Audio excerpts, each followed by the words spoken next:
Evening, everyone. Thank you for joining. We're gonna go ahead and get started. We've got a full agenda tonight.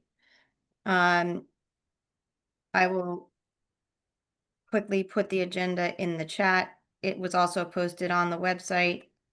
The time is now 6:49, and we will go ahead and get started. Chair Lucio, Yes.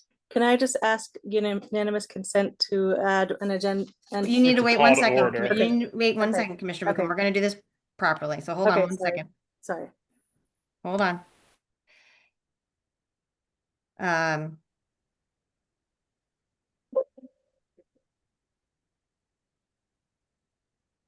Okay. Okay. Commissioners, in front of you, you have the agenda. We need to establish a quorum first. So let me call a roll and establish a quorum. 5A01. Present.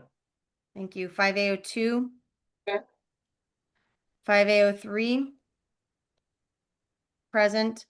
5A04. Present. 5A05. Present. 5A06. Pardon, Commissioner Alston is not. I think that 505 is. 507. vacant. Yeah, 5A05 is vacant. 5A06. Present. Thank you. 5A07. Present. 5A08. Present. 5A09. Present. Thank you. We have established quorum. Commissioner Alston, could you change your name so we know we've got you on there, and I'm going to pin you so we have you visible. But if you don't mind changing your name, your screen name, so we can see that. Thank you. Okay, so commissioners, we have established a quorum. Thank you very much. You all have the agenda in front of you. As I mentioned by email, and I'm going to share publicly, we have Director Kirschenbaum from DDOT presenting the mayor's budget. I've asked her to keep her remarks brief, but I would like, in interest of her time and ours, like to ask to move that up to the agenda right before we get to commission action items. Does anybody have an issue with that? Nope. Okay, so we will do that. Any other additions or corrections to the agenda? Yes, I just wanted to add 5A09. We have an event on Saturday morning, a cleanup, and it's a Hold on. cleanup. So you're just asking to add an agenda item? Yes, yes. Okay, so I will add that under commission. It's not an action item though. It's just a community update. Okay. So I will add it. We'll add it under community updates. Okay. Okay, thanks. Okay. Commissioners, any other changes or corrections to the agenda? Can I get a motion to approve the agenda? I move that we approve the agenda. Commissioner Emmons votes for a motion I to make second it. approve the agenda, seconded by Commissioner Alston. All in favor? Aye. All opposed? Okay, agenda is approved. Okay, commission business. Commissioners, you were sent the minutes from May 2025. There's been a couple minor corrections noted, which have been taken care of. Can I get a motion to approve the agenda? I move that we approve the minutes from Minutes. the May meeting. Okay, motion was made by Commissioner Bakum, second. A second. Second it. Okay, second was, who made the second? I'm sorry. Sellers. Commissioner I Sellers, second thank it. you. Thank you. Commissioner Sellers beat you to it, Commissioner Holly, but thank you. Okay, all in favor of approval of the minutes from May? Aye. Opposed? Any abstentions? Okay, minutes have passed. I just wanted to do a brief protocol reminder for everybody that's attached to the bottom of the minutes of the agenda, so everyone should have that. It's also on the website if anybody has any questions. Hopefully we can continue to follow that. Commissioner Bakum, you shared the treasurer's report, and I'm happy to share that. Which where do you want to start? The April monthly treasurer's report. Okay, since we did not do it last month. Yep. Okay.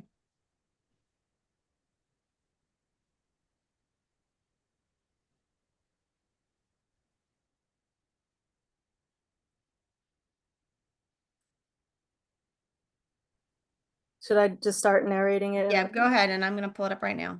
Okay, so in April, we started off with 103,000 09569, we had income of 582875 from the DC government allotment.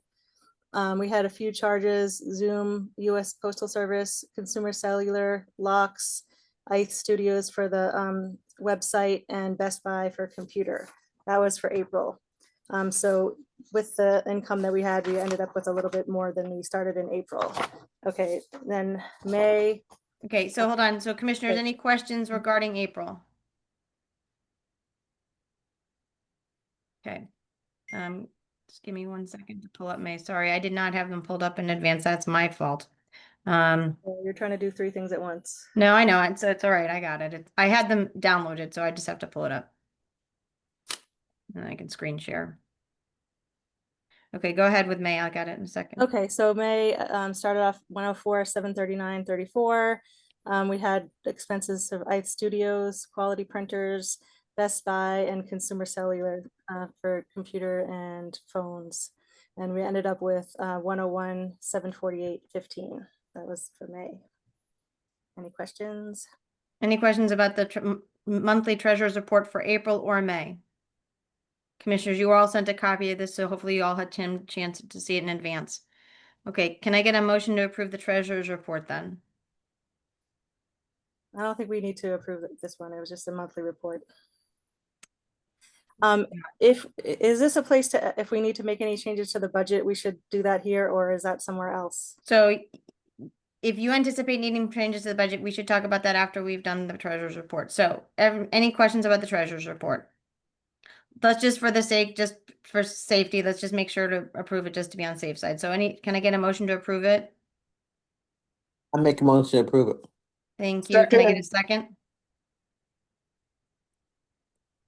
Can I get a second? I second, I said earlier. Thank you. Apologize, I didn't hear you. All in favor? Aye.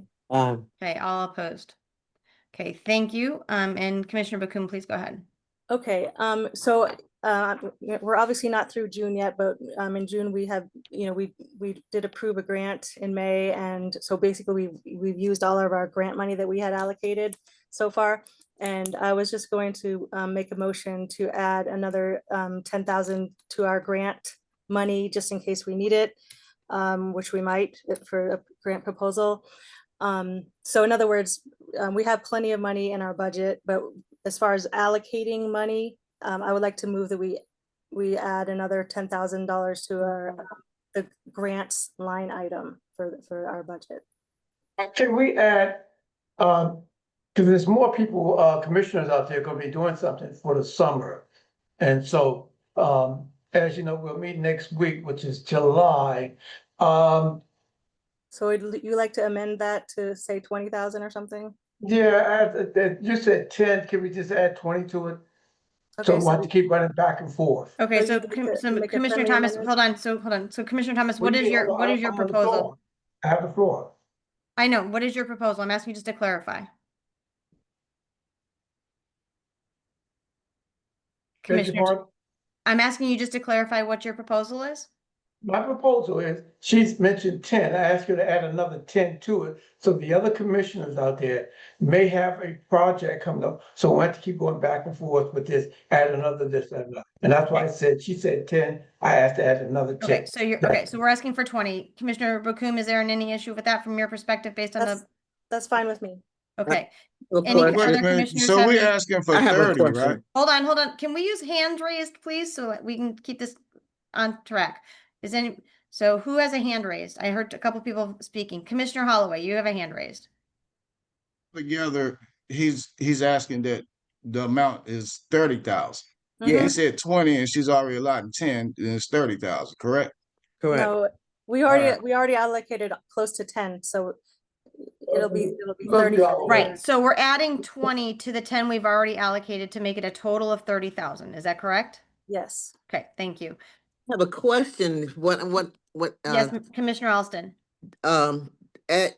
We need 30,000, so in case the other commissioners want to apply for something over the 1,000, over Not the commissioners, but summer, anyone in the community. in the community want to apply over the summer.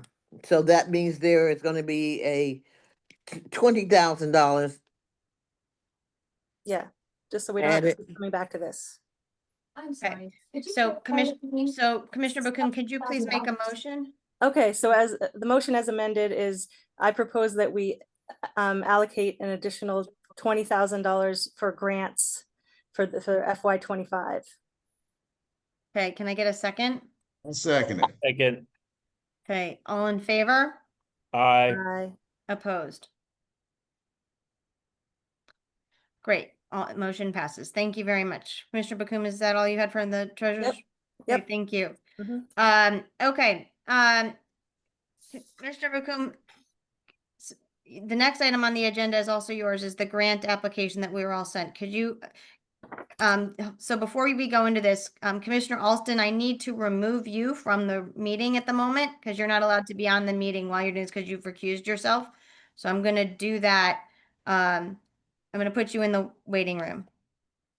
Okay, Back, please, excuse me. Madam Yes. Chair, yes, oh, how much are we adding to the grant? Let's go back. I didn't get a clear clarification on that, please. we're 'Cause I adding had 20,000, How much? I couldn't hear you. adding 20,000.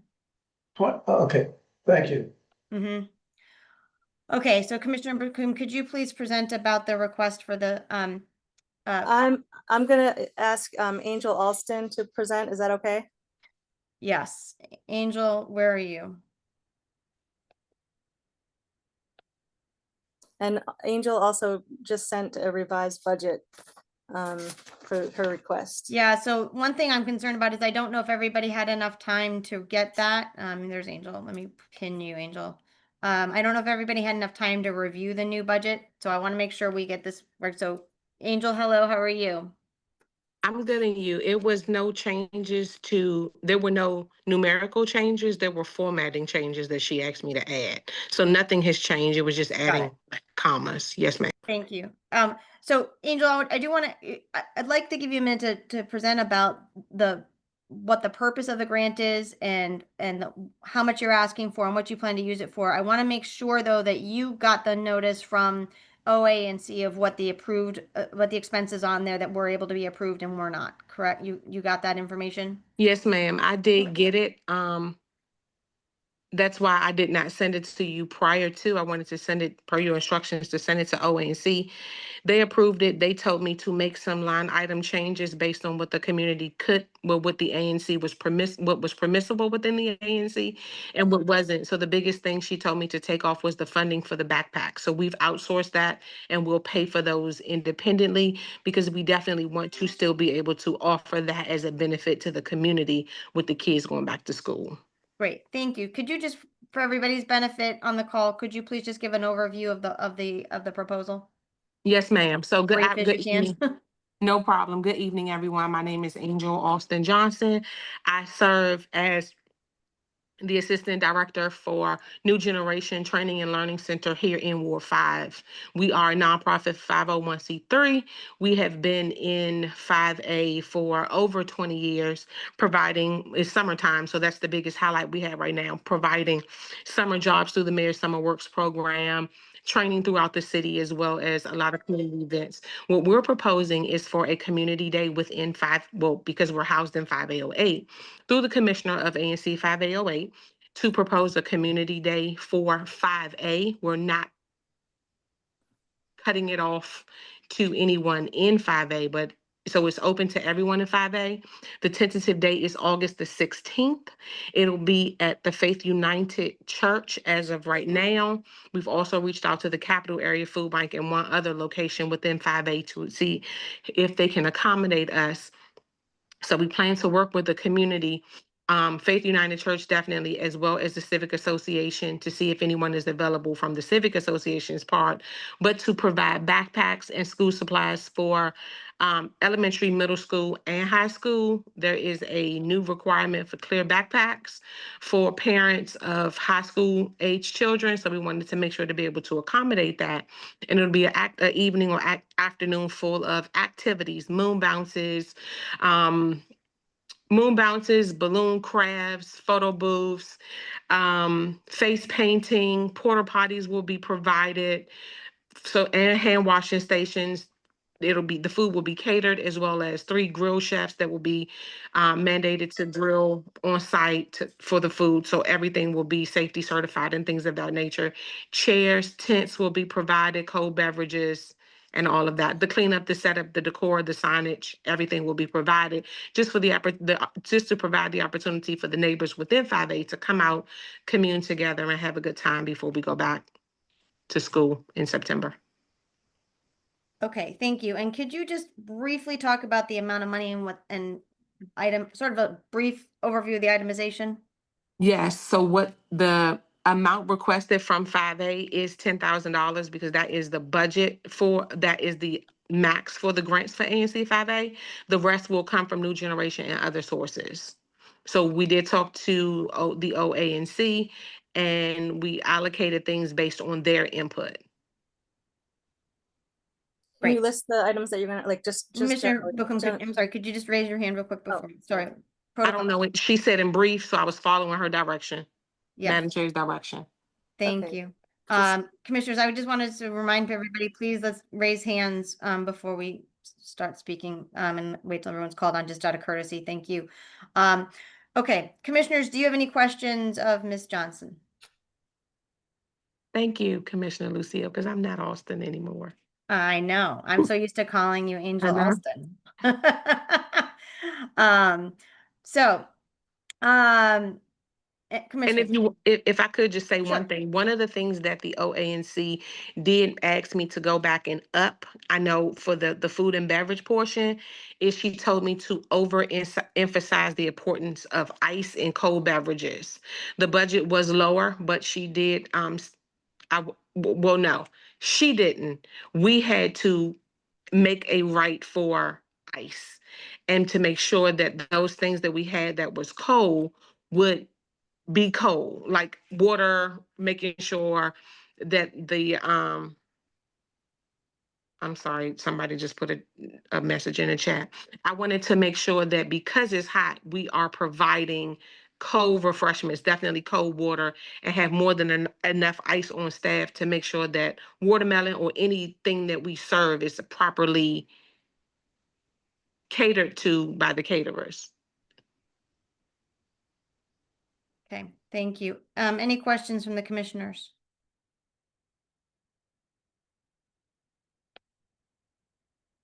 Okay, commissioners, you've heard the proposal. Commissioner Bookham, do you have anything else to add from your perspective as the treasurer, whether this is something that meets the criteria? It does meet the criteria and I don't see any issues with it. Great, thank you. Commissioner Bookham, can I get a motion on this then? I move that we approve this grant request for $10,000. I second Timothy Thomas, 5A02. Thank you, Commissioner Thomas. Commissioners, it's been moved and seconded. Can I get a vote all in favor? Aye. Aye. All opposed? Any abstentions? Great, thank you so much. I will let Commissioner Alston back in the room. If I could just say thank you, 5A, I will make sure that you all receive flyers in a timely manner to distribute to all of your respective areas to ensure that 5A has a great turnout and we celebrate each other that day. Thank you so much. Thank you. And Commissioner Alston, you are back in the room, so thank you so much. Your grant has been approved. I appreciate you being patient and waiting in the waiting room, although I can't find you in the thing right now. Oh, because it doesn't say your name and your picture's not up there, but I think this is you. This is me. Okay, could you change that to your name so we have that correctly? I'm working on it now. Thank you. I'll get Okay. that. All right, commissioners, thank you so much. All right, next item, and we have Director Kirschenbaum with us, so I want to move quickly through this. Officers. Commissioners, as you know, when we started in January, we were short some officers, so I took on a dual role as secretary. We now have almost a full slate of commissioners. We're still short one, and that notice did go out this week. If anybody knows anybody from 5A05, we are still looking for somebody from 5A05. But Commissioner Valeria Sosa Garnica has volunteered to step up and take on the role of secretary. Can I get a motion from the floor to nominate Ms. Sosa Garnica as secretary? So moved. Thank you, Commissioner Bookham. Can I get a second? Second. Thank you, Commissioner Sellers. All in favor of nominate of Ms. Sosa Garnica as being our new secretary, say aye. Aye. Opposed? Abstentions? Thank you. So Commissioner Bakum will have to work with her to get her signature on the bank stuff, and all that, so that we'll have to do that transfer. Okay. And from now on, she will be taking the minutes, and I will be working with her to make sure she can post things to the MailChimp and the website and all of that. Thank you so much, Commissioner Sosa Garnica. Thank you so much for taking on that role. Next we have our other commissioner, Commissioner Holloway, has asked to be our sergeant in arms. Commissioners, I need to get a motion to make him sergeant, to vote on this. Can I get a motion to vote on Commissioner Holloway as being sergeant in arms? Make the motion that Commissioner Holloway be Sergeant of Arms. Okay, thank you. Second. Thank you. So it was moved by Commissioner Alston and seconded by Commissioner Hermes. Can I get a vote on this, please? All in favor of Commissioner Holloway being Sergeant in Arms? Aye. Okay, so I have 3 ayes from Jack Hermes, Commissioner Thomas, and Commissioner Alston. All opposed? Nay. Commissioner Sellers? Nay. Commissioner Bakum? Nay. And Commissioner Garnica. So we have a tie vote. I have Point to of break. order. I think Commissioner Holloway should have the chance to vote. Would make it 4. That's fine. Commissioner Holloway, are you voting for And- yourself, I'm assuming? Yes, I am. Okay, so the vote is 4-3 in favor of Commissioner Holloway being our new Sergeant at Arms. Thank you so much, commissioners. Okay, we will move forward with this then. All right, so now the next order of business I want to move on is I want to find that sweet smelling aroma. I'm sorry, I need everyone on mute. If you're not talking, thank you. Is Sharon, where are you? I saw you somewhere. Hi, Chair Lucio. Yes, hear hold me? on one second. Okay. And I need to find you real quick because I'm gonna pin you. I need to unpin. Hold on. Okay. Can you talk again so I can get you real quick? Sure. And is my volume? There you are. Okay? There you are, Commissioner. I'm sorry. Wait a I'm minute. sorry. What? You can hear me okay? I can. Thank you, Perfect. Sharon. Welcome. Thank you. We have a very packed agenda tonight. I know the mayor's budget is important. So I'd like to ask you to keep your comments brief. Anthony Black has asked that you go in place of him, so that's fine. We will relinquish his time to you. And for the general public, I appreciate the fact that that Director Kirschenbaum is from DDOT, but we are going to solely focus on the budget tonight because that is her role here tonight, is to talk about the budget. And we've got plenty of other things on the agenda. So, Madam Chair, may I make a point of order? sure. I believe when I was elected parliamentarian, we had to have a swearing in. Is that Yes. Oh, I'm required sorry. for- We forgot. I'm so sorry. Thank That's you. all right. Thank you. Thank you. Thank you. I apologize. Anthony Hood, you're on here somewhere. Where are you? Thank you, Commissioner, I think that was Commissioner Hermes. I want to thank you because I do have something else to do. I want to thank you for bringing it up. Madam Chair, to see if you needed me, because if you didn't, I got something else I need to be doing. No, I know. And I just was chatting with you in the chat 5 minutes ago. So I apologize that I neglected to do that. So let me pull you up real quick. I can't find you. Hold on. Go ahead, Anthony. See me? Okay.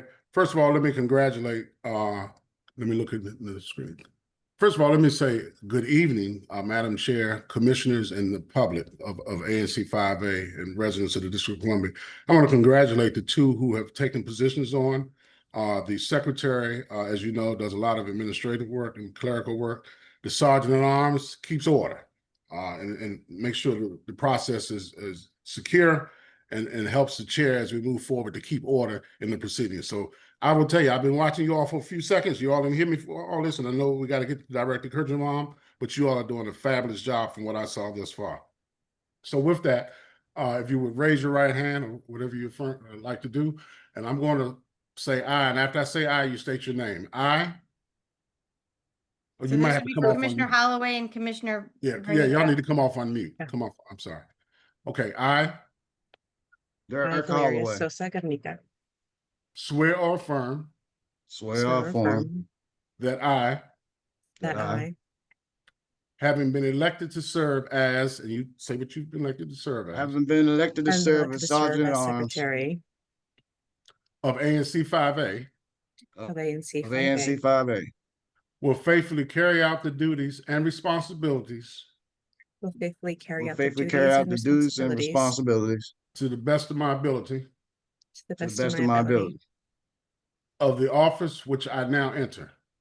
of the of the office office which I now which I enter. now enter. Congratulations, and thank you, Madam Chair. Thank Congratulations. you so much. And thank you, Commissioner Hermes, for mentioning that. I completely forgot that. So thank Yeah, you. thank you, Commissioner. Okay, so moving on. Sharon, thank you so much. I appreciate you stepping back for a second.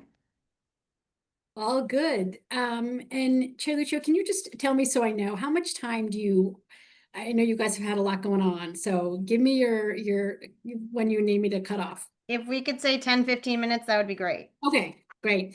And I sent in a deck. Do you need us to share it internally, or do you guys have someone who may? I didn't get a deck. Oh, okay, sorry. I have two folks on that I know are on with me.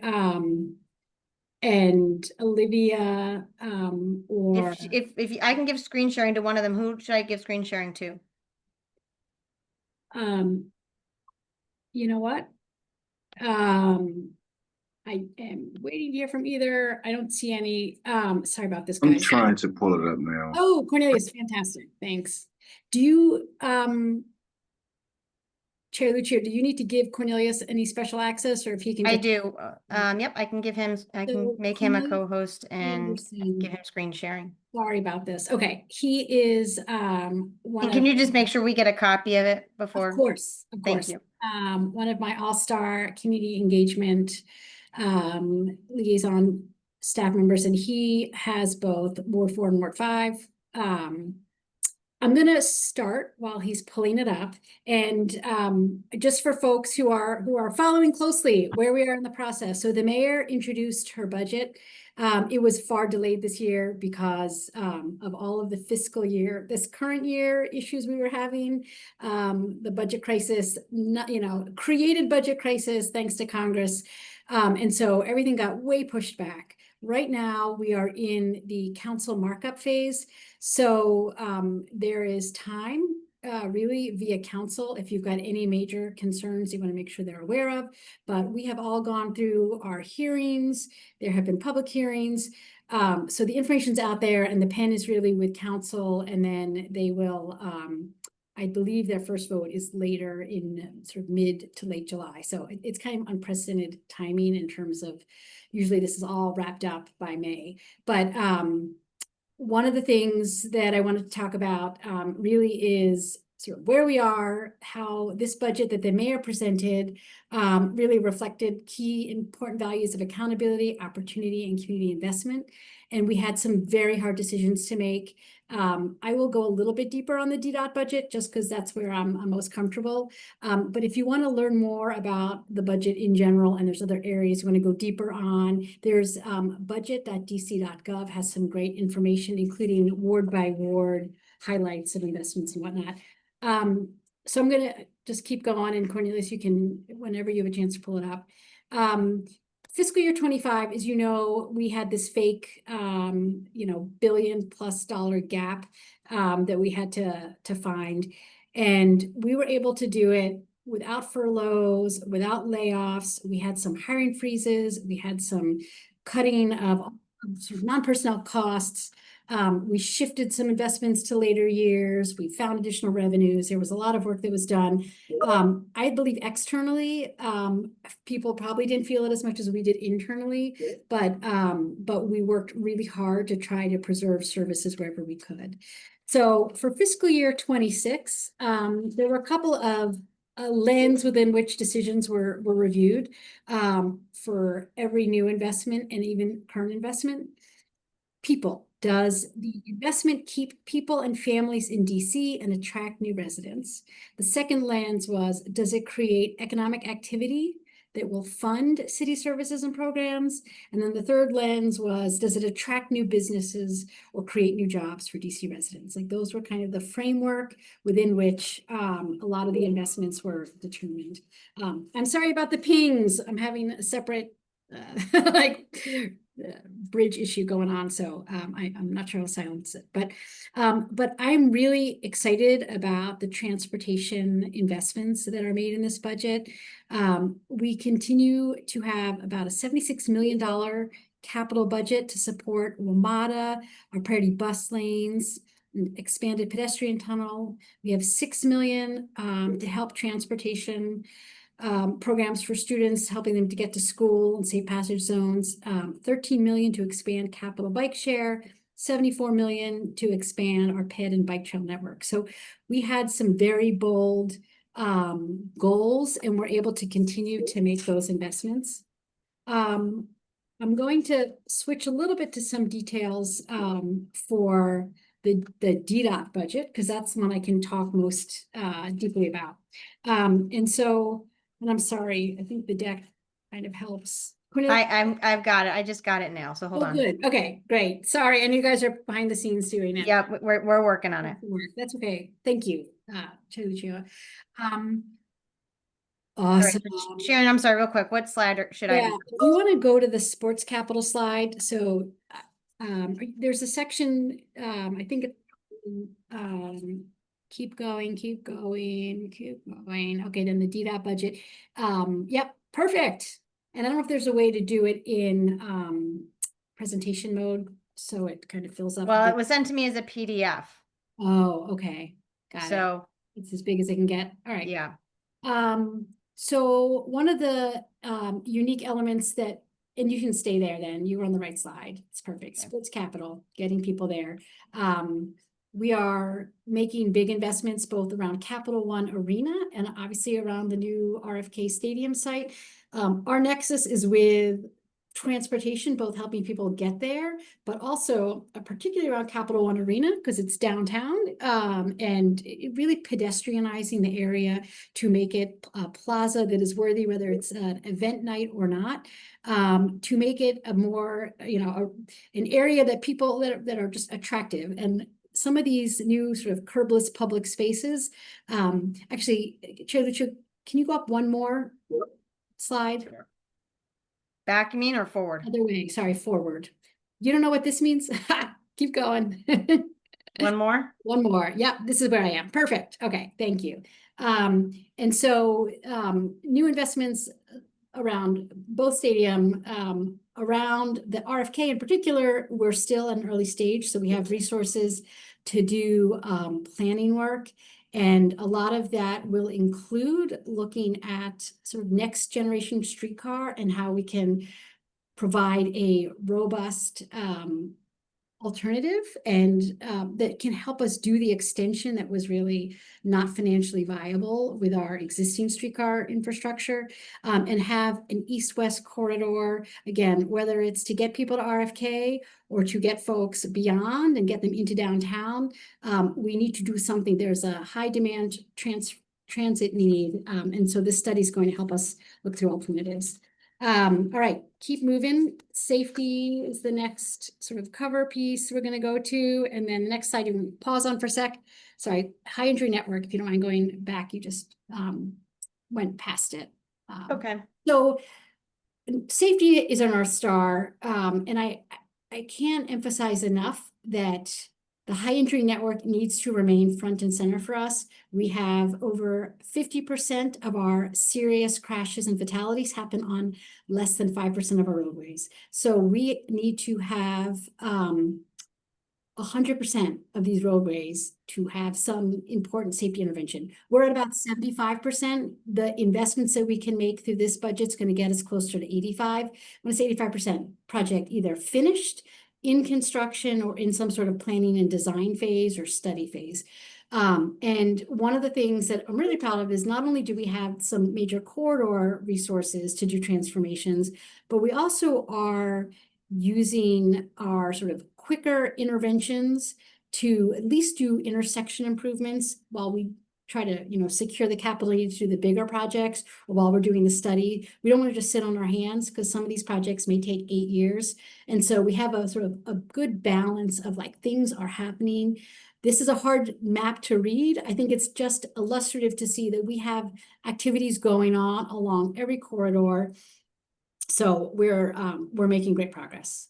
All right, if you want to move to the next slide. And it's not just the major high entry network. We know that that's got to stay front and center based on sort of where the impact of these accidents are happening, crashes are happening. But we also continue to do work at the neighborhood, local level. Our TSI program is still is funded $30 million over the capital program. And then we also are adding another 45 million in local funds so that from these little dots, again, mostly just to be illustrative, is that we can continue to do those smaller scale tactical responsive things when needed. All right, move to the next slide. Other key safety elements are obviously keeping our schools front and center, our safe streets for students. We are continuing to have resources to do at least 24 action plans, both through the plan and the build within, or 25 rather, within the fiscal year. We have not released yet what the list is for next fiscal year, but we will continue to be able to have the resources to do 25 new ones. We do have the resources to have our safety tech positions filled. Our challenge there is more about sort of recruiting and retaining than it is about the budget, but the budget allows us to do it. And we've been really creative and are having much better success in getting those filled.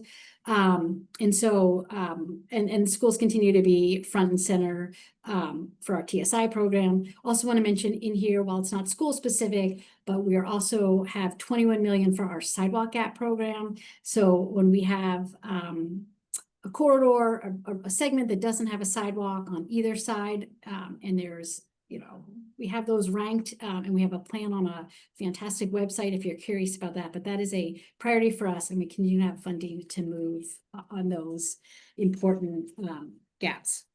All right. Director Kushner, I just want to say thank you because you and I have spoken multiple times about the section in this neighborhood that did not have a sidewalk on both sides, and that got replaced several months ago. So thank you. It finally got done. Good. It was a shared priority, and I am so happy. It brings me so much joy. Thank you. When I see people like not walking in the street, finally have a Yes, thank you. So it's the little things, but they really matter. Yes. I appreciate that feedback. All right. And then on the automated safety cameras on the next slide, we the new funding that we have is really because we're adding additional buses, cameras on our WMATA buses. So we have a commitment as they scale up additional cameras. We have additional costs for that. We are not adding new cameras in terms of the 477 that are on our roadways.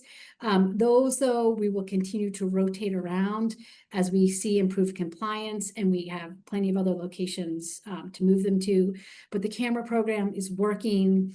I know people hate getting tickets. Nobody likes them, but when we put the cameras in, we are seeing the behavior change. And so we're still all in and really enthusiastic about our program, which I think is probably the most expansive in the country. All right, next slide. Keep going quickly. Okay, bus priority efforts. We have 56 million over the 6-year capital improvement plan to continue to build them out. Our program is smaller than it was in the last year. And so this is an area where we did have to cut the budget, but I am really adamant that what it allows us to do is to build at the pace we've been building. And this is not going to change our plans. We're continuing. We have a sort of a map of where our projects are going to happen. We plan to continue to do them, but it's just going to be longer than we thought. And that's not necessarily been a budget-driven thing, but these projects are far more complex than when we kind of built out our timelines originally. When we do a bus priority project, and I should say, like, bus priority doesn't mean red paint.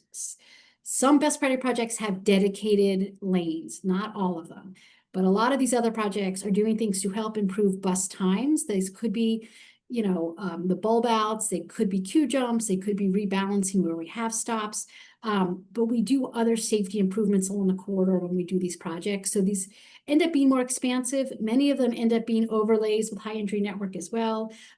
So I want to just make sure when people hear about the cut, that this is not going to mean that we're not going to be able to do what we need to do. All right, next slide. Another area that you'll see for those tracking closely, an operating reduction is in our CABI area, but that's only because we're going to be able to be self-sustaining. So this is a good news story because our ridership has been just skyrocketing and it continues to grow. We have to stop celebrating every month and we're like, new records are hit because it's every month. And it's really been because of the addition of the e-bike. Our revenue that we collect has been able to cover our maintenance and operation costs next year. So anyway, we have a special purpose revenue fund that will be going up. The operating budget goes down. But again, there's no cut that people feel, but we're continuing to make capital investments that go towards replenishing and upgrading both the docking stations and the bikes themselves. And so we have resources to do this. And then our capital improvement plan, we still have $31.8 million to support bike lane construction. So those have not been impacted in terms of the investment last year. We're continuing at that same level. And we'll have the strategic bikeway plan done within the year. And so we'll be able to talk more definitively. This FY25 plan on the right, the map is just showing you what our plan is for this fiscal year. So even though we're doing the bigger strategic plan, we are doing construction in the end. Okay, the next slide is showing our trail budget. I'm really excited about the 73.3 million that we can use to both build and rehab our multi-use trail. We are so proud of the network that we build. We have about 67 miles of multi-use trails. We are focusing on some gaps that exist, whether it's in the MBT trail, we've got some missing segments, and there's a bunch of other places where we're prioritizing, but we're also going to be doing some new trails. South Cap Street is one. We've got funding for Suitland Parkway. So these are projects that are critical and we're able to continue to move them forward. All right, next slide. I'm at my 15 minutes. I'm going to go really fast. Thanks. I appreciate it. I get excited. Right. We've got so many good things to talk about. Okay, I think No, this it's great. Thank is the you. last one. Yeah, I'm actually going to end with this, but just rest assured, our roadway for streets, alleys, and sidewalks are critical capital investments to maintain these have not been reduced. And we have a robust, we are, I think, best in the nation in terms of how we do condition assessments and then prioritize where it's most needed and do the repaving there. We're going to be able to continue to improve the state of good repair that we have. The only thing holding us back is all of the utility work. We have major infrastructure projects going on with almost every utility. So it is a kind of, we're on a bit of a treadmill. They dig up our roads. And so I would say the reason why we're never going to get to sort of 100%, because that's kind of like a constant for us, but we've done even better enforcement of the terms of the permit. So what you've probably noticed this spring is that we've made everyone go back that had a permit. They get to they're put on hold during the winter and they don't have to repave because of the cold conditions. But we started back in March and we've been inspecting and have had great compliance with them going back because the patches that they do are like the biggest source of a pain point and the source of our potholes. So between our investment that we have and our oversight of their permit inspections, I'm really pleased to say that our roadways are going to continue to be in great condition. All right, I'm going to skip the urban forestry and I'm going to put a pin in it because that was pretty much the end of it. I'm sorry I went over. No, that's okay. But I know people have questions, so I want to make sure we have time for that. Actually, Director Krishna, thank you very much. I would like you to take one more minute or two if you can. We have a lot of new commissioners on. We have a lot of members of the community who aren't familiar with the budget process because they weren't maybe in the neighborhood at the time. And you know, I mean, I've been doing this for a while, so I know a little bit about it, right? And I know that the city council has the budget now, and so they are in the process of reviewing it. But could you just briefly summarize for everybody the next steps in the process so they know, because I want to make sure people are aware that this isn't like the budget, this is going to happen the way it is. There's a lot of shifting and negotiating that happens between now and the final cut. Yeah, and so thank you. So the mayor's budget was submitted I actually, think that was in late May. And both every agency director comes and has a hearing and there's a public hearing. All of that has already happened. So this stage that we're in now, we call it council markup. So that means that the council committees go through and they are looking at the mayor's budget and they're making changes. And that I think is available on their website, like on their, you can view that through their site if you want to know what those discussions are happening. And there's internal negotiations and they're saying, I don't want to make this investment. We need to move money here. We can't make that cut happen. So they're the ones that are now kind of in charge of the budget and making those decisions. They have a vote on July 14th, which was like their first vote. And then their final vote will be July 28th. So if there are things that are of major concern, I would say go to your council member and try to see if Councilmember Parker can do anything, make sure that things don't fall through the cracks. But we're sort of out of it at this stage. And I'm a little unclear on the committee, if the 14th is the committee vote or the council of a whole. Yep, that's fine. Sharon, I appreciate that. Thank you so much. I hope that was helpful to people who aren't familiar with the process. Commissioners, I'm defer to you first. Do any of the commissioners have any questions related to the budget? I want to make sure we keep this conversation to the topic of the budget and not the different areas within the budget and the minutia detail within those areas. So just the budget. So Commissioner Emez, go ahead, please. Yes, well, thank you for this presentation. Just a couple of points and then one question. First thing was, I think that the child tax credit, that's something big that we should definitely look at renewing. Other things to really help out, families, encouraging, people to have kids. It's a great thing, I think. Encouraging small business development. I know that the mayor's been great on that, helping out those small businesses with some tax breaks, I think is great. One question I had was with the Safe Streets for Students. Are those really going to be only around DC public schools, or would that include some universities and especially any private universities too, or is it really just focused on DCPS? So I started to say, no, not just DCPS, we do charters as well. But Okay. your question was bigger than that. No, we do not.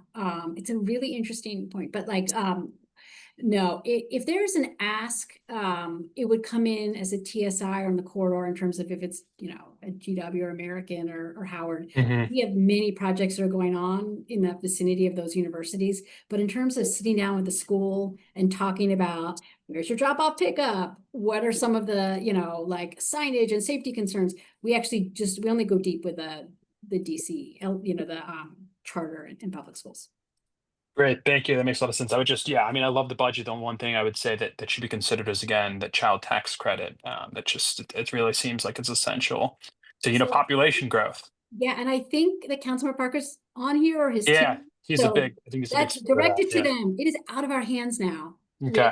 So I'm sort of just giving you insight about what we put into it, but unfortunately, or I don't mean to say Yeah, unfortunately, but thank you. Thank you. So us. commissioners, you can direct specific requests and support to the council member. And I know that they've been asking for it in their newsletter. They've been saying how to provide that. So Commissioner Thomas, did I see you have a hand raised?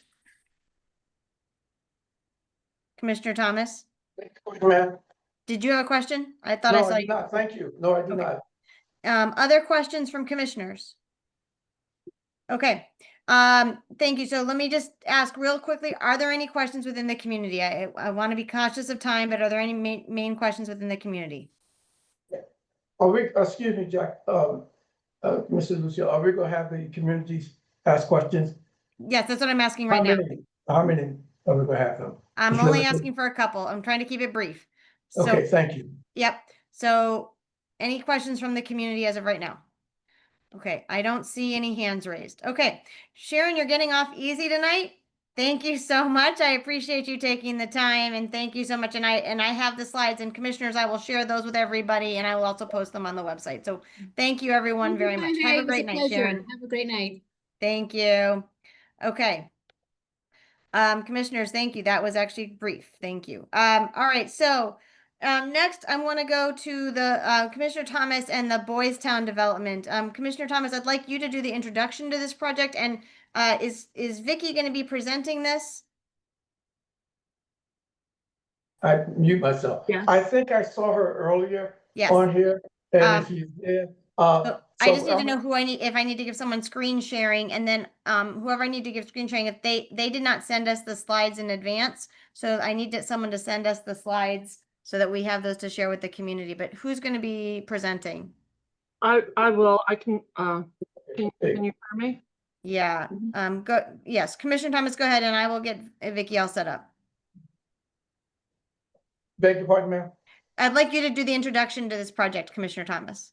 Okay, yeah, good afternoon, everyone. This is Commissioner Tim Thomas from 5A02. Today we have Vicky Davis, who is from the Urban Atlantic Development, who's here today to talk about the project at 4801 Sergeant Road, formerly Boys Town. She's here today to talk about what Boys Town, not Boys Town, what Urban Development is proposing at that site. This is a site where Boys Town discontinued business in November. And they subsequently sold the property. Urban Development had purchased the property. They're here today to tell you what their proposed concept about the project. So with further ado, I'm going to introduce Miss Vicky Davis, who's the contract manager for that project. Good afternoon, Vicky. Good afternoon. I'm looking for the right screen to share. And please tell me if you can see my screen. Can you see it? We can see it. Thank you, Vicky. Wonderful. Vicky, could you just put it on slideshow view so we can see it better? Sure. Thank you. Maybe. Kind of. There you go. That's perfect. Thank Are you. you okay? Yep, that's great. Thank you. All right. Well, now, okay. Thank you so much. I first want to say we've been reaching out to the community through multiple SMD meetings and civic association meetings and getting incredible feedback. And so I have tailored the presentation. I didn't know I had to submit it in advance, but I will absolutely share a copy. This is a redevelopment of Boys Town. This shows Boys Town where it is in context of its community. St. Anselm's is probably our largest neighbor. North Michigan Park Recreation Center is a neighbor. And then we're surrounded by the community of North Michigan Park. This is Sergeant Road in yellow. This is South Dakota Avenue. And we are approximately 3/4 of a mile as the crow flies from the Fort Totten Metro, which is the closest metro station. There is a bus route on Sergeant Road, just so that we're all on the same page. This is the site as it is today. This is the central building right here. It has a newer facility that I would liken to a double wide trailer that'll be removed. This is a 1968 buildings, and then these are buildings from the 2000s that are basically multiple bedroom dwellings, and they'll be removed because they're pretty much functionally obsolete, and I don't think they were ever really fully occupied. This is a zoning analysis. Yesterday, somebody asked me about the lot sizes, and so I have provided that here. We have chosen to do the one with inclusionary zoning on it. So this is inclusionary zoning, semi-detached, R2. It shows a 2,500 square foot lot. It shows 40 feet in height. It shows an 8-foot side yard, 20-foot backyard. And these are basically twinned houses. For reference, I've also put the non-inclusionary zoning version down here. If you did the math on a 12-acre site, this would yield 174 units. This would yield 209, and we're proposing somewhere between 166 and 170 units. This is the scene around the site. The owners, and I think it's actually prior to Boys Town, allowed fill from Fort Totten to be added to the site, so you can see some pretty good. Are you still seeing my screen? Okay. Allowed a fair bit of fill to be added. We're going to be removing that. We have a plan here that celebrates the site. We've learned a lot about it from the community, and I'll go through that going forward. These are some of the things that it achieves. It's a 70% open space. So that's really 10% more than required, 40% green space, 30% is covered by homes and central building, 22% is drive, 6% is sidewalks. There's a mile of 6-foot wide sidewalks. There's a half acre, and maybe it's actually more than that now. We're working really on increasing the size of that. So it's probably about 3/4 of an acre now, 90 new trees, and then 10% of the homes. So 16 to 17 homes will be inclusionary zoning. This is the site plan focused in a little bit more. These two are the heritage trees that we will be retaining. They're in good shape and is actually at the bordering property. You'll note that we have pulled houses back from these trees so as not to impact them, and we have had an arborist out to the site to examine all of the trees on the site. This is a product type that we think is consistent with the building that we intend to keep on the site and properly celebrates it. These are homes that have 4 bedrooms in them, and they are 3 stories. We have categorized what we're doing into a bunch of groupings. The first one is preservation. So there's an alley of trees as you enter the site, which we are preserving the alley of trees. They're not particularly old, they're not heritage trees, they're sycamores, but they are along the main entry drive, which is relatively speaking flat along the site and then bounded by 2 mounds to either side. We are working with HPO in the community to preserve the existing 1928 St. Gertrude's building at the center of the site and celebrate Catholic contribution to the community. We are preserving the 400-foot long main entry and alley of trees. For connection, we are opening a former locked and closed site. Somebody has likened this to a jail. It's a bit strong, but it is certainly a secure facility for boys.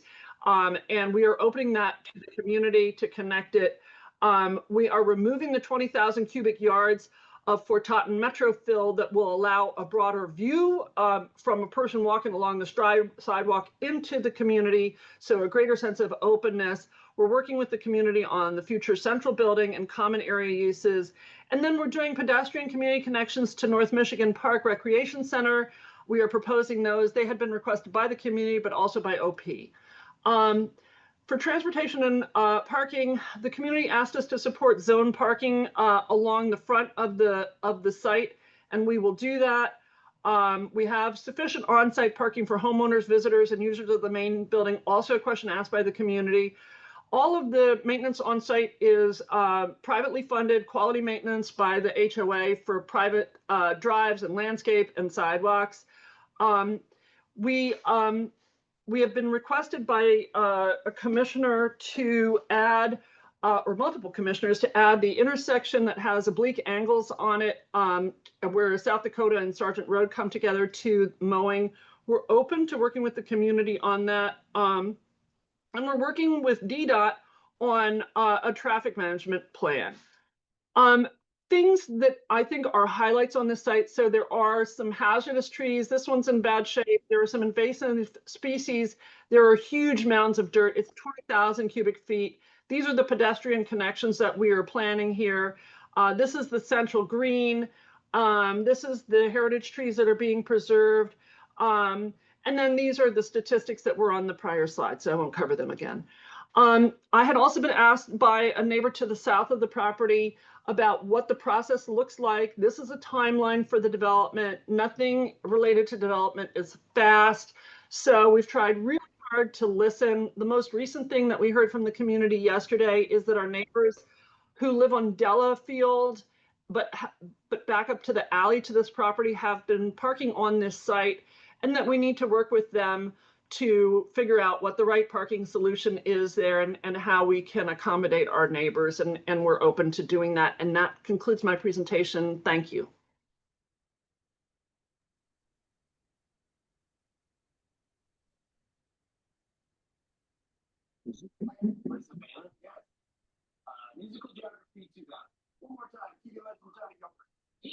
So questions now, or? Commissioner Lucio, I think you're on mute if you're trying to speak. I'm sorry. Thank you. Thank you, Vicky, for being brief. I appreciate that. And I'm going to open it up first to the commissioners to ask questions. I'm going to real quick ask Commissioner Thomas and you just to clarify one piece of this. It's my understanding, you mentioned it briefly, that you all are working on a community agreement, right? Benefits agreement. Is that correct, Commissioner Thomas? Good afternoon, Madam Chair. I move that move that ANC 5A support the Commissioner Thomas, concept. I'm sorry, Commissioner Thomas, hold on a second. I'm not, I will ask you to make a motion first. I was just asking you a question first. What question do you want to ask? I was just asking, I just wanted to ask if you were working with Vicky on a community benefits package.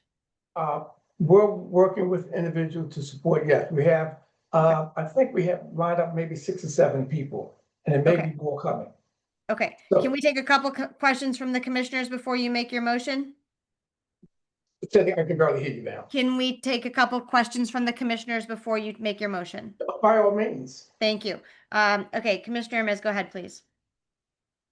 Thank you, Madam Chair. I'll start by saying this, Vicky's been really great. She's been going up to pretty much every ANC, SMD, and civic association meeting that we can handle. When Commissioner Alston and I needed someone to stick around and lend us their computer last night, she's been very, very, very friendly and very, very beneficial and very, very concerned and willing to listen to the constituents. So I'll start by saying that, President Biden used to say, build back better. I like to add my own little touch to it, which is build, baby, build. If we want these home prices to go down, if we want affordable housing, we just have to build. We have to increase the supply. We have to stop upkeeping with impossible zoning laws and restrictions because Commissioner that's Smith, I'm how. sorry, do you have a question in there? Yeah, I'm free to make statements too. I don't just have to I know, I'm ask a just trying to keep question. us on track with time. Sure. Well, I'm just making this is an important agenda item. So I would encourage everyone, really unconditionally to just support this project for the sake of the wider community, for the Brooklyn community. Please vote yes and work with Commissioner Thomas to send a letter of support. Thank you. I do want to clarify for the community that there has not been an application submitted yet. So we are at very, very preliminary stages. So I just want to make sure everyone's clear on that. There's been no application submitted to the city. And I know that's going to come as part of Commissioner Thomas's motion. Commissioner Sosa Garnica. Thank you, Vicky, for that presentation. I'm really excited about this project. However, as Commissioner Lucio just said, it feels a bit too soon to start voting on this project when we have not yet had an application submitted. That's not proper protocol as far as I'm aware. And just wanted to have an understanding of the timeline of when we could expect to see the application so we could actually review in full the larger. I think you should expect to see an application in the next couple of weeks. And the last thing in the world that we'd like to do is blindside any ANC. And I know you go on recess in July and August, and you have a special meeting in July. And so I wanted to be very conscious of that. And I think there are a couple things.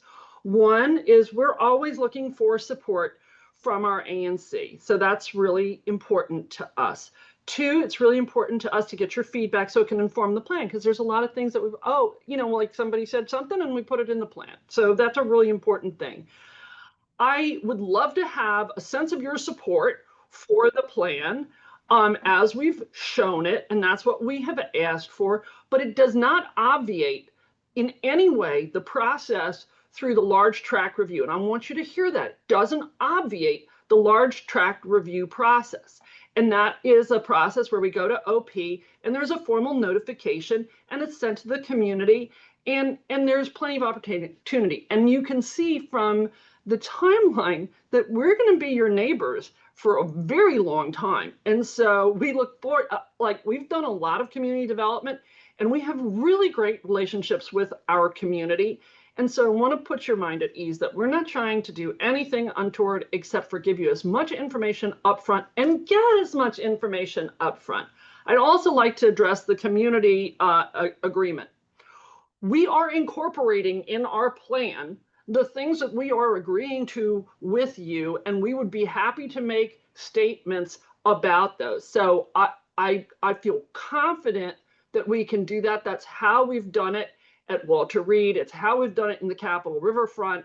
And so I feel confident that we can work effectively with our community, and we're prepared to do that. And so I don't know what the format is going to be. I know some people want a community benefits agreement, some people don't. We are not obliged to do one under large tract review. However, you should see me listening to you, really listening, and responding to comments. And so please understand that we are doing that. Everything that I know right now, I will absolutely tell you in transparency. And anything that I don't know, I will tell you I don't know, and I'll work it through with you. Vicky, thank you. I want to keep this conversation moving. I want to clarify Yes, real ma'am. quick for everybody that this is a large tract review request. This is this is a by right project, so there is no PUD or BZA process. Therefore, this one time is our only time as a community to have our input officially on the record as part of this process. So, and I know there's been some conversations with Mr. Thomas, and I believe he's going to be presenting a proposal that I think is going to work. So just hang on one second before we get there. I want to make sure I'm going to try and keep this conversation quick because we've got other things on the agenda. So Commissioner Holloway, I'm going to go with you. And Commissioner Sellers, I see you have a question in the chat real quick. And then there's three hands raised, and then I'm gonna go to Commissioner Thomas. So Commissioner Holloway. Okay. I just want to say that I think Commissioner Thomas has done his due diligence in getting this thing going and moving in the right direction. And I think it's very unfair. This is just my opinion, and I'm entitled to my opinion, that I don't think people have the right to just step on and say that, this is a bad idea. You haven't put any work in, okay? And and I'm saying this because as a person who's put in over 20 years and owned my home over 25 years, we need to consider what's best for the community and not who's telling us to say this and say that. But I support Commissioner Thomas. I think it's a good project and they have a right to do what they're doing. I looked at it again last night. I was at the meeting and I heard everything. And I just think it's a good thing. And we shouldn't hold up a fellow commissioner when they're trying to do good things in their single member district. Thank you. Thank you, Commissioner Holloway. Commissioner Sellers, you had a question in the chat that I'd like you to ask.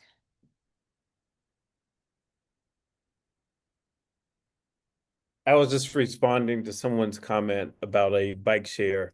And I was just clarifying, Okay. were they asking for it to be on the site or on Sergeant Road, which would take up parking spaces? That's all. Thank you. I do just want to mention that there were some other comments in the chat about the fact that, first of all, Vicky, people appreciate the fact that your plan's been updated multiple times since you first presented it based on community feedback, so that's appreciated.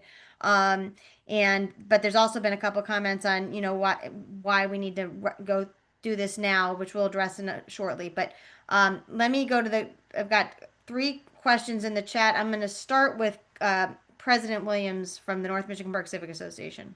Thank you, Commissioner. I'm Lucia. Vicki, thank you so much for your presentation. I've seen this a couple times now. One of the things that we had requested at the North Michigan Park meeting was that there be another egress in and out of the property. I didn't see that added to your diagram today. That might be a solution to your issue that you're having with the residents on Delafield Street. One of the things that we could add for the community benefit package is the folks on Delafield Street, if they don't have a parking pad in the back of the house, that you all put parking pads back there for the folks. That's just a suggestion. Thank you. President Williams, can I ask real quick, has this been presented to the North Michigan Park Civic Association? Yes, it did. They came to our June meeting. Thank you. Can I respond? Because I did listen to you. So let me tell you what I did. I've left space here, and I had said in your meeting that we would talk to DDOT and we would talk with the fire marshal about this. And so that's a process that we expect to happen through the large tract review. I talked to my traffic engineers about it. It doesn't change the traffic calculations at all to have that, but I have left space for it. So I have been listening to you. And then I think for those who didn't hear this last night, and for those who did, I really apologize. The people who live on Delafield here have been parking in this green area here. And it's very haphazard. This green area has some retaining walls in it. So some people do have parking, some people don't have parking. Some people want it to be able to turn around their cars. This site has a requirement for a 0.4 GAR, 40% GAR, which is really, it's the highest number in the city, right? So we have to retain all of our stormwater, because right now what's happening is all the stormwater from all of this area here is actually flowing this way. And these people have problems with flooding, right? So I heard people talk about their area ways, and then they talked about their parking. And so what we're planning to do is put bioretention in this area, but also other areas on the site to really help our neighbors.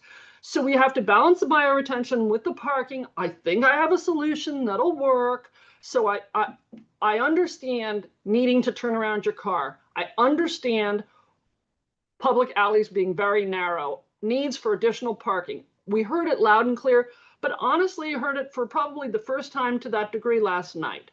And so I really appreciated it. And I know that I had a neighbor come out where this tree is. It's an invasive species and it's dying anyway. And that neighbor was like, please take that down now. And so I can't take it down now, but I can do that in the future.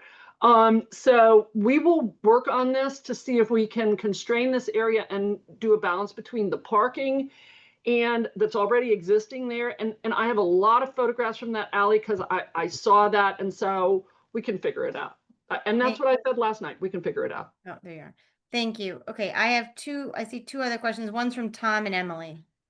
Yeah, hi, thank you. Vicki, when you were speaking just a moment ago, you weren't sharing your screen, so I'm not entirely sure where you were. Sorry, I had unshared your screen. I'm yeah, sorry. So no, I can that's see fine. It's okay. We're a neighbor on the south side on 13th Place. We also get flooding in our yard. So I wasn't sure if you're planning on doing any of that bioretention, doing bioswales, rain gardens, retention ponds on the south side as well. Forgive me for hand puppets, okay? But if a site is like this, then it's going to, the rain is going to run off to your neighbors, right? Yeah, Can you see that?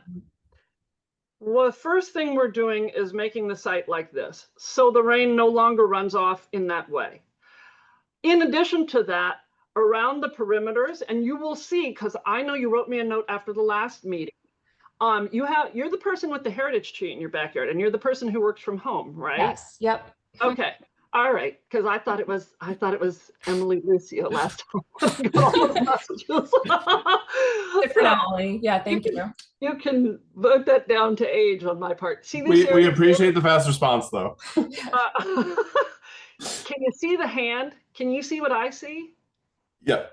Okay. See that? That's an area for bioretention. Oh, no, we can't. Sorry. Okay. I'm sorry. Let me try again. I have to send a request for sharing to be turned on. Yeah. Sorry. I sent it. Did I do it right? Yeah, you did. You should have it. Should I just hit the share button again? Yeah. Okay. All right. So I've been talking about something without you guys seeing it. Share. All right. Can you see me now? Yeah. Can you see the plan? All right. Can you see the pointer? Yep. Do you see the red thing? That's like a mound of dirt.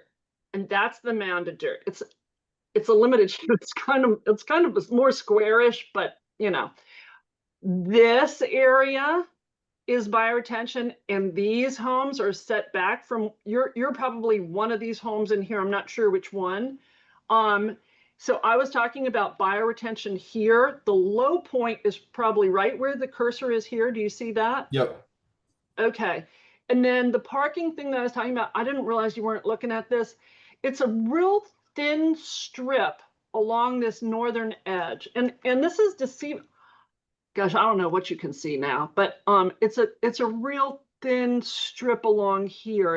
If I could pull that green shading back, you would see that there's you can see inklings in here of retaining walls that already exist. We're not necessarily proposing to remove those or add them or do anything to that, just the bioretention. Does that answer the question? Yes. Yeah.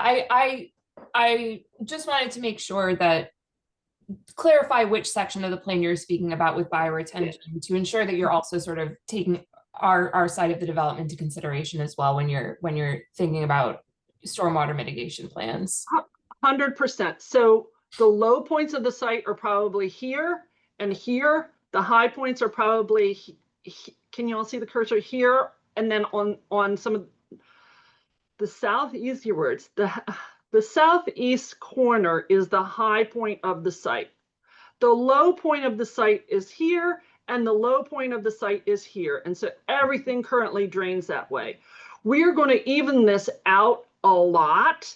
Like these mounds can be as much as 20 feet high that they just plunk down on the property to, make some money. And so we're going to take those away. It'll open the view from the street all the way through. So that's one thing. We will save the heritage trees that are on the street. We just had a comment from DDOT. We're not proposing touching any of these trees on the street, although one of them pretty close to your house, Emily, has been a little bit decapitated by power lines. So, it remains to be seen if it'll survive. Just as a general comment, not from anything that I did. And we've pulled our houses way back from the sidewalk. So I think we've been trying to be very considerate of our neighbors. So you'll see that there's not houses that are super close to our neighbors. Thank you, Vicky. Okay. Thank you. Okay. Next I'd like to go to you, Chenna. Hi, good evening, Vicky. Quick question. Do you anticipate that when construction starts, all of the staging will be within the site itself and not on the street? 100%. Yes. Okay, thank you. Yeah.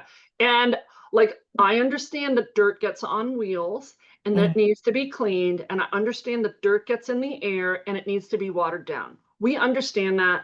We have demolished a 3 million square foot hospital. We get it. We know how to do it and keep our neighbors safe. Thank you. And then my other question was just if you have, I guess this presentation is good, but just like a fact sheet, something for people to just get the correct information about this project that can be posted on the ANC website and shared with neighbors so that people who don't come to the meetings can understand, what this project is proposing, what the process is, all of that stuff. Are you looking for something abbreviated? Is that the message? Yeah, pretty much. I mean, this presentation I think does a good job, but I'm just thinking like a quick and dirty summary. How do you feel about the map? Does that do it for you, or it's not really the thing you're looking for?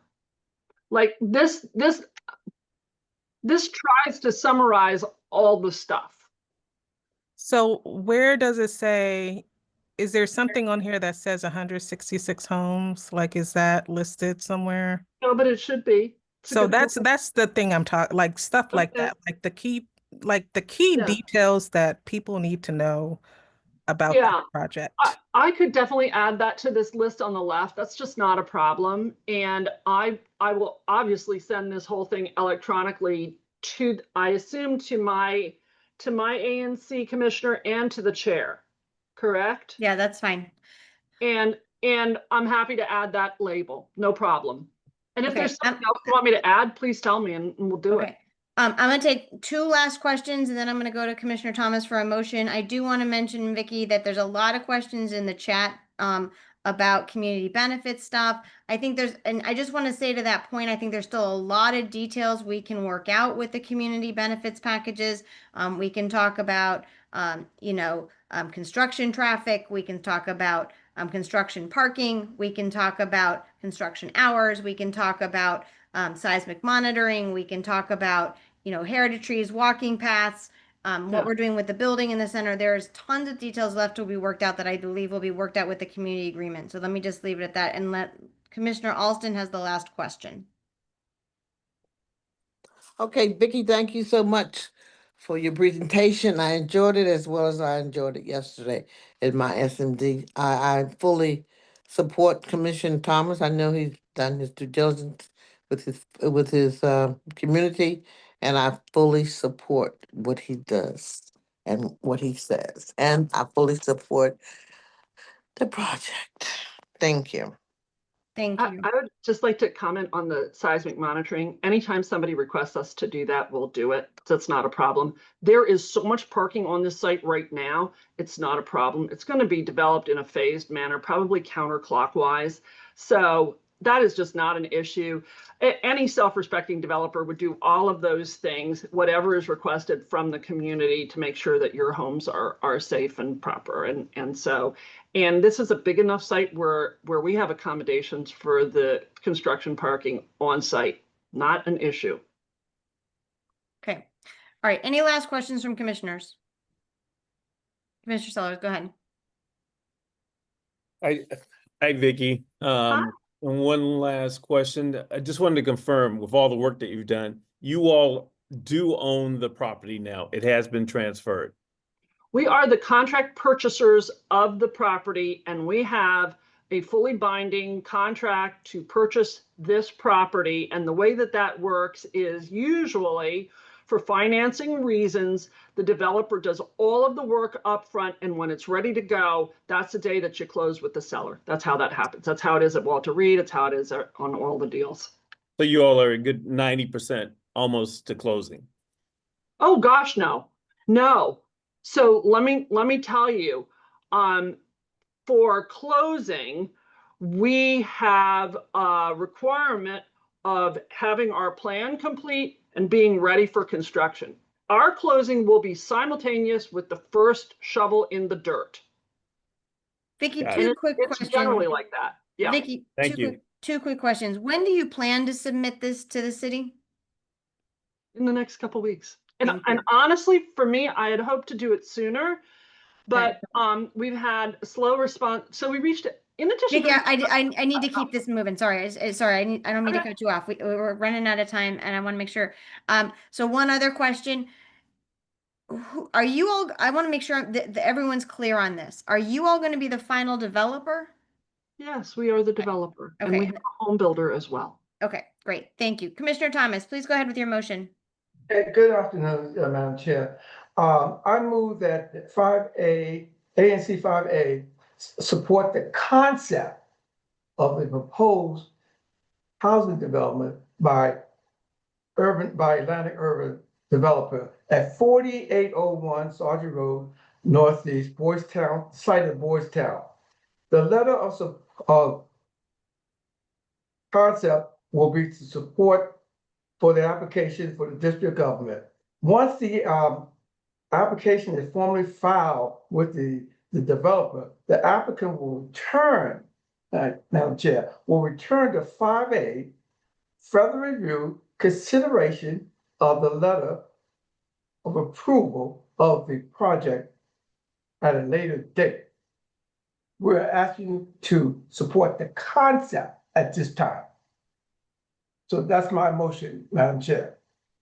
I've got a lot of calls about this project today from General Counsel, Brian Swart. They're excited about this project. And so they want, a lot of people watching this project. So I'm asking my colleague to,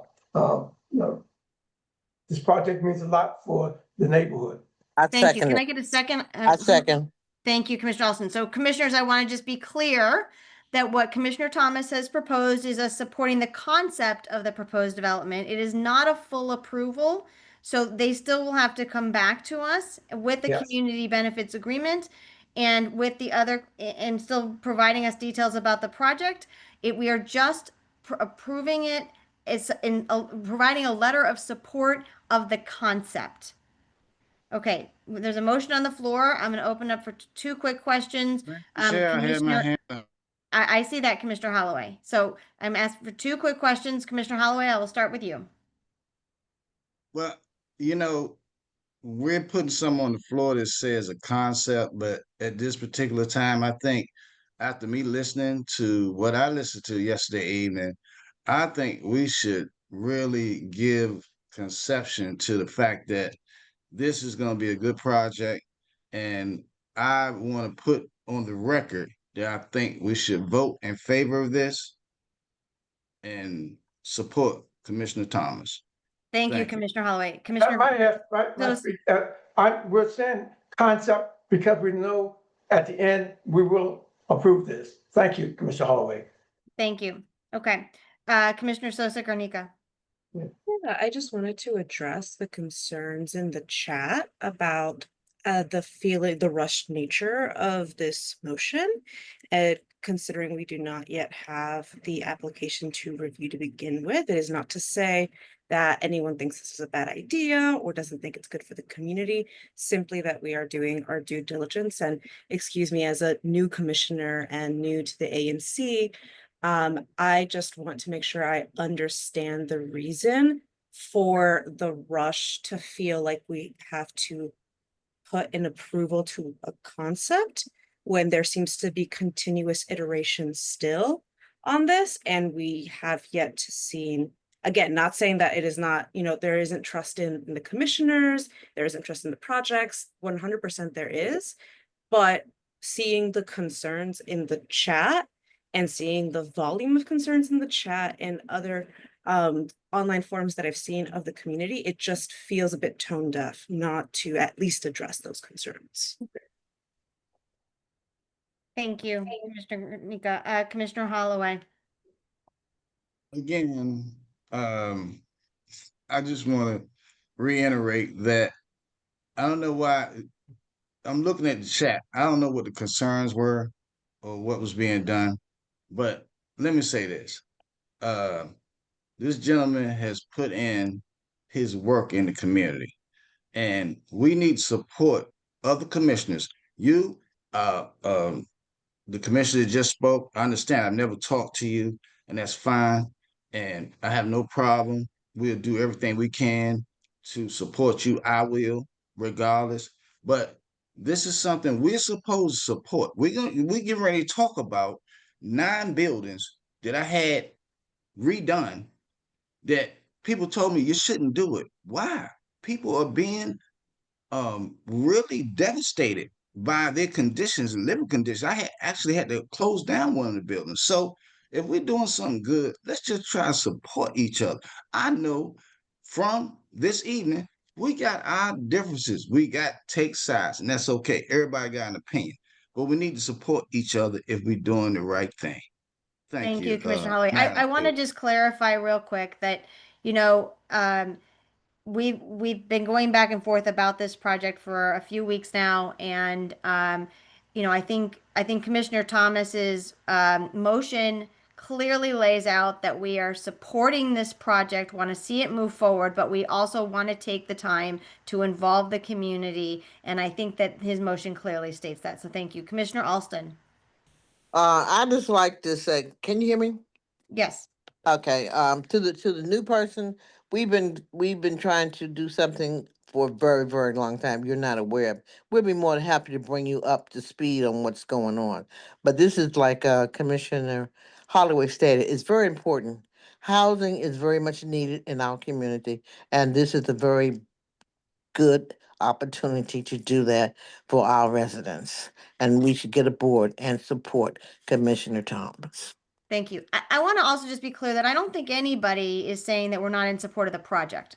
That is not the issue. I think people are voicing concern in the chat. There's lots of conversation in the chat about making sure that the project moves forward with the concerns addressed from the community, and making sure that all of their concerns are included. And this is really the time and the opportunity to do that. So I'm gonna close the conversation. I will second Commissioner Thomas's motion. Thank you. I thought we already had a second. Yeah, I had a second. We already had a second on it. Okay, so Commissioner Thomas, could you please, for the benefit of everybody, restate your motion? Yeah, the motion is to prove the concept. Hold on, let me, my notes here. Which is to prove the concept of the housing development at Atlantic Urban Development at 4801 Sergeant Road, formerly Boys Town. Of the proposed development, you mean? Yeah, the proposed Okay, development. thank you. Okay, so it's I want to make sure I have this correctly. So that you're moving that ANC 5A support the concept of a proposed housing development by the Urban Atlantic Group at 4801 Sergeant Road for the former Boys Town site, correct? Right. Okay, Yes. and then that our letter of support for the concept is just that, a letter of support for the concept, correct? And when they and when they when they return to, once their application has been submitted, they will return to 5A for further review and consideration of a formal letter of the project at a later date to support. Okay. You know, for application that's, a matter of right. I mean, we're going to Okay, go so so we far. will, so they will come back to us at a later date for a formal letter. Great. That's it. Yeah. Okay, so we've got a motion and a second. Can I get a vote, please? All commissioners in favor, say aye. Aye. Aye. All opposed? Abstentions? Aye. Okay, so we have motion passes with the majority in favor and one abstention. So thank you very much, Vicky. Thank you, Commissioner Thomas. We will move forward with this, and then we look forward to seeing you back at multiple community meetings. I look forward to hearing more about the work you're doing. Commissioner Thomas, obviously, will be working with President Carmen for the North Michigan Park Civic Association, all the residents, any residents who are on the call today who are interested in being part of the discussions for the community agreement, please reach out to Commissioner Thomas. Yeah. If I may say so, please. Yes, please, go ahead. We're going to pick both of the, we're going to ask both of the civic associations, and we're going to ask former ANC Commissioner Angel Austin, who helped us, as you all know, to sustain that agreement with the CAFES project. She's familiar with that. And there's a Miss Cheryl Tracy, who lives across the street from Boys Town, who's excited about this project. And there's a couple young ladies I spoke to last night who live on Delafield Place, who live right there on the project. Of course, we want them on there. We want the ones who live in that 5A02. That's what Thank we you want. very much, Commissioner Thomas. I Thank appreciate you. it. Okay, Commissioner Holloway, we need to move on. Do you have something real quick? Yeah, I just no. Okay, that's fine. We can move on. I just want to know what was the extension? Who was the extension? I was the abstention. The abstention because my question was not fully answered on the necessity of on what like materially support of the motion how that would impact the project. And in consideration of the continued conversation in the community. And again, it is not a nay for housing. That was not what was being voted on, and that was certainly not, I don't think anything anyone has ever said, especially in DC. Housing is incredible, and the fact that we are building this development is exciting. It is just we are here to represent the community and our constituents, and it feels unfair for me to vote for something when I have not fully addressed those concerns coming from the constituents. Thank you, Commissioner. Commissioner, you have no. I need to answer her. She was talking to me, so I respect your decision for voting how you want. That is your prerogative. But at the same time, I think you need to do your due diligence in speaking to her. I've never talked to you, never said anything to Commissioner you. Holloway, I'm And gonna just cut this saying, conversation off, Commissioner Holloway, because the vote has already been taken. This issue is done. If there's side been conversation taken. you want to Okay, have I with get it. Commissioner. I get it. But Thank you. listen, but don't. We need to move I on, would Commissioner appreciate Holloway. you giving me the Commissioner just like you Holloway, gave we need her. to move on. We're gonna move on. Thank you. All right, commissioners, unfortunately, I learned while we were in the meeting that EYA was not able to make it to the meeting. So we are going to move on to the next topic, which is Catholic University and Marist Hall. And I believe we have representatives from both Catholic University and from the Historic Preservation Team, correct? Yes, That I'm is here correct. from DCPL. Okay, so I'd like to start with the presentation from DCPL, but I want Commissioner Hermes to just give us the background on this and invite them to speak. Thank you. And then let me know who needs to get screen sharing. And then if there are copies of the presentation, if you can send them to me, please. Thank you. Great. Yes, of course. I just shared. Or Zach. Great. Perfect. He's going to share. So with us tonight, we have Mr. Zachary Burt, who is the Community Outreach and Grants Manager for the DC Preservation League. And then representing Catholic University, we have Miss Sherry Rutherford and a couple others from Catholic University, Tom Striegel, and a couple others. So we're going to hear both sides out. DC Preservation League is seeking a letter of support for this historical designation, and Catholic University is seeking a letter of opposition. This is certainly something that's rather unique, I think, to the ANC. So excited to see what both sides have to present. Yeah, thank you, Commissioner Hermes.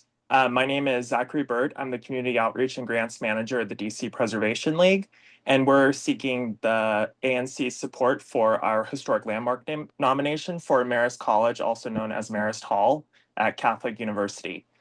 We originally sent notification to Catholic University and ANC 5A back in October of 2022, so this one has been pending for a while. It was submitted to the Historic Preservation Office in November of that year, and now it's scheduled for consideration at the July meeting next month. And earlier this month, my colleague, Rebecca Miller, our executive director, she spoke to your executive committee, and I think she answered some of your questions, but I have to answer some other questions tonight. So here's the location of Marist Hall within the campus. Here is a picture of Marist Hall. Maybe it looks familiar to many of you. It was constructed in 1900. It was designed by Lemuel W. Norris, and it was designed in the then popular Romanesque Revival style. Here are some more photos, including the west elevation, and then a detail of the tabernacle, which is above the primary facade, which is the south elevation of the building. So we nominated the property for historical and architectural reasons. We think it meets National Register Criterion A, which is known as the history criterion, and Criterion C, which is architecture. This corresponds also with the DC inventory. So there's two separate inventories, the DC inventory and the National Register. So you can see the different criteria that it meets for DC. And it's significant, obviously, in architecture, but also education, of course, because it's at Catholic University for a period of significance of 1900.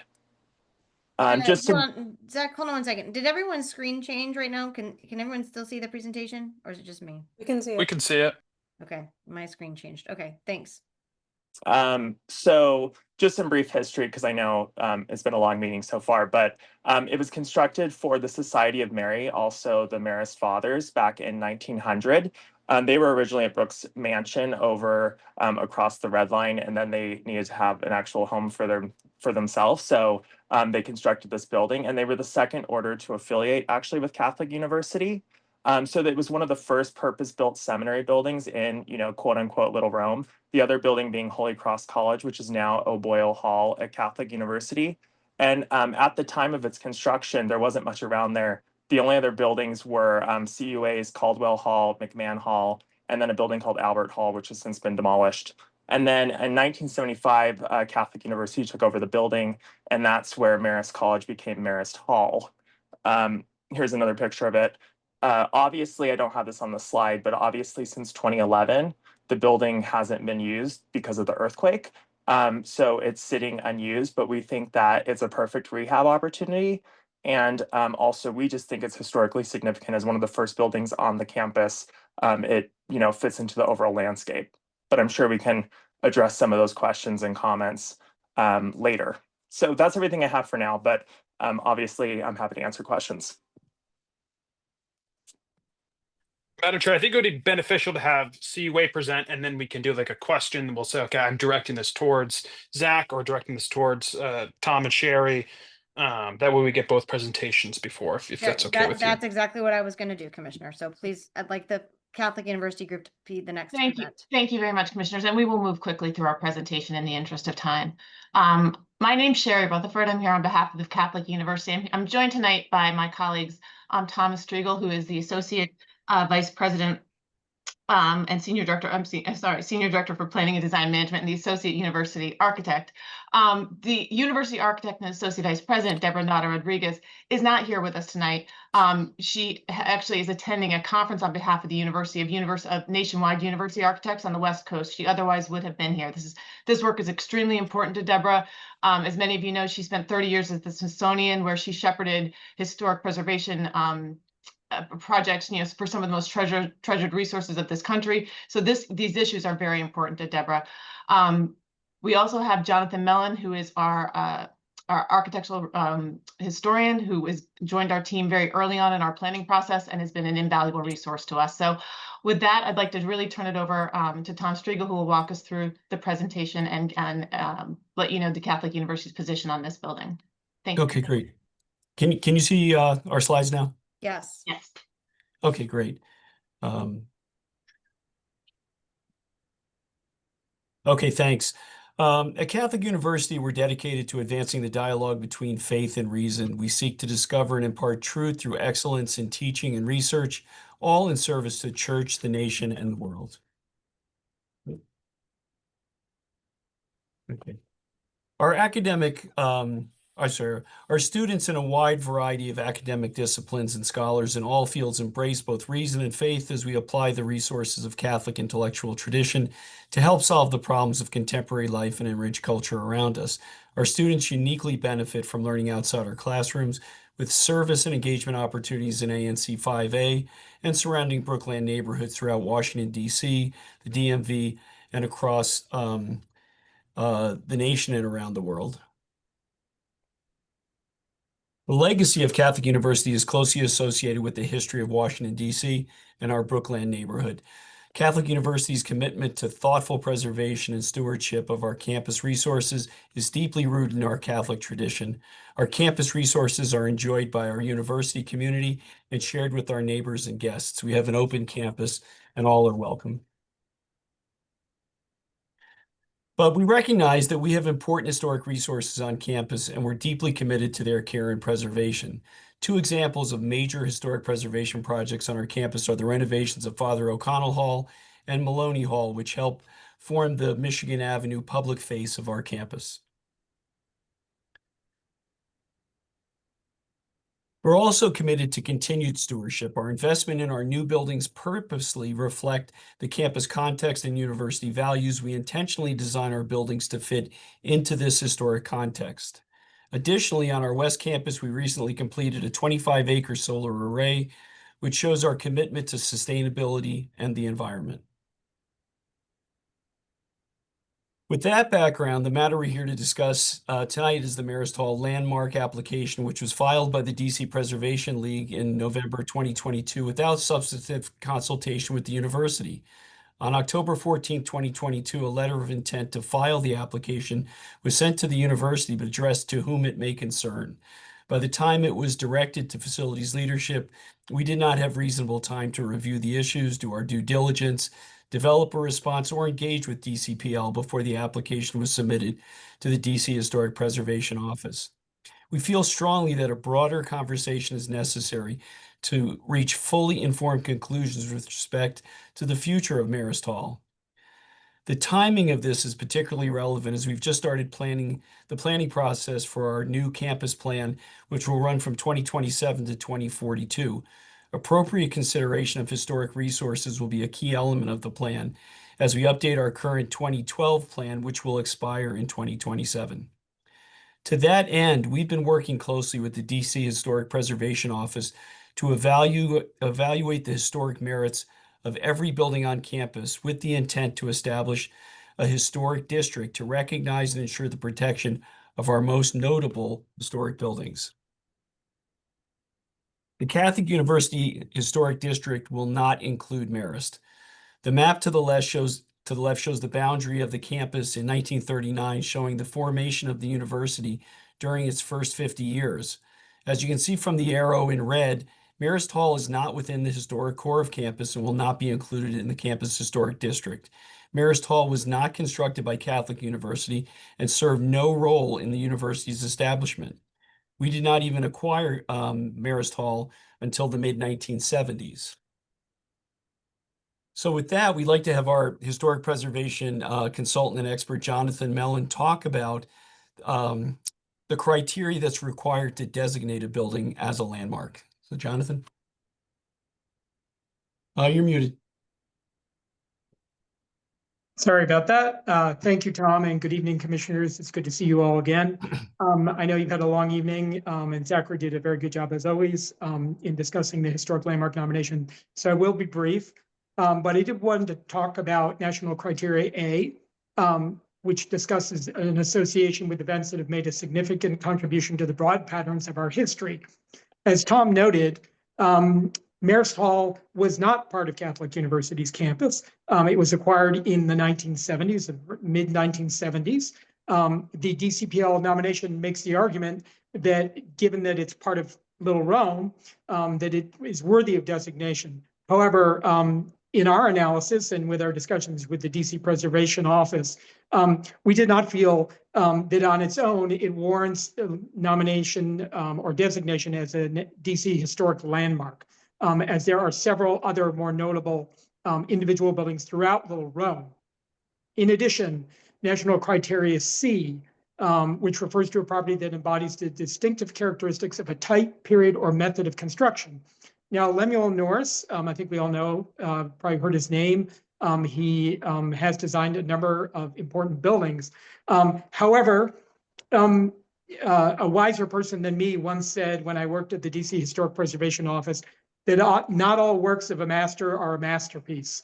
And Marist Hall, when we took a hard look at it, the actual execution, there was originally a different design that was proposed for the site, as you all may be aware.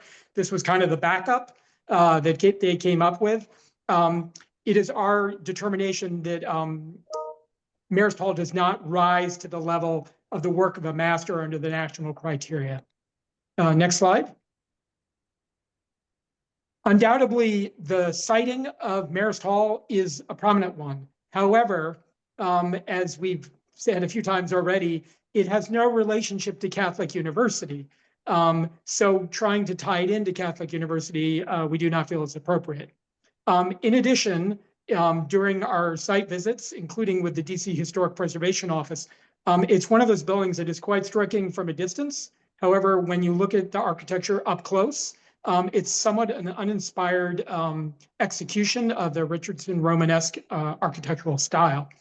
There are many, as you all know, more well executed and detailed Richardson Romanesque buildings throughout the District of Columbia that the DC Historic Preservation Office has wisely worked to see preserved. In addition, we really want to stress this point.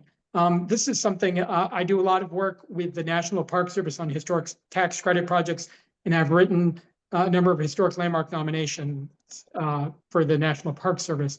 The question of the integrity of the building. Now, on the one hand, it's we would agree with the DC Preservation League that the building has retained its architectural integrity in terms of not having seen major exterior alterations. However, as Tom will walk you through in a moment, the building itself is so architecturally and structurally compromised, I should say structurally compromised, that the architecture itself is compromised. The building has not been occupied for over a decade. It has suffered severe deterioration.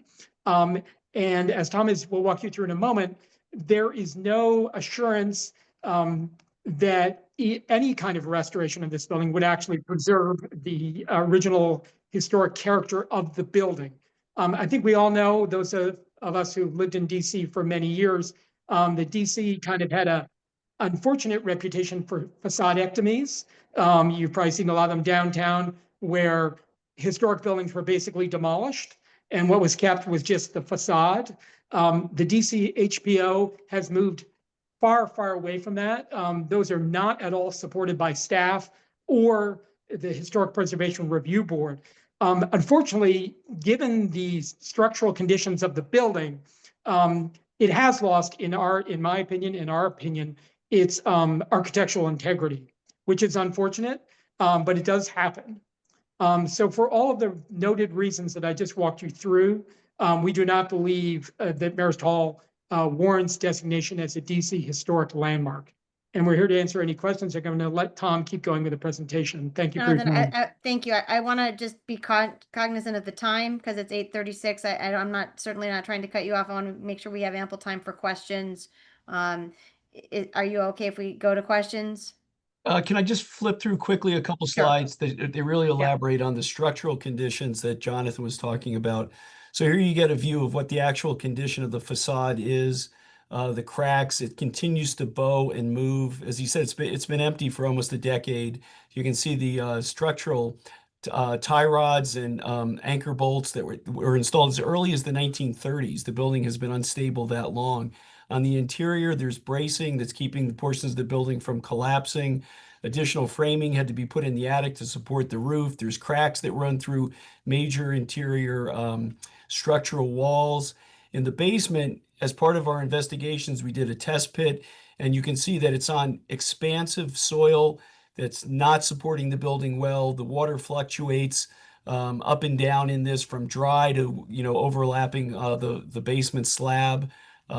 We put millions of dollars into trying to stabilize this building, and there's still no guarantee. We've done over 8 structural analysis since the 1990s that have resulted in millions of dollars being spent on projects to stabilize the building. It still hasn't gotten us there.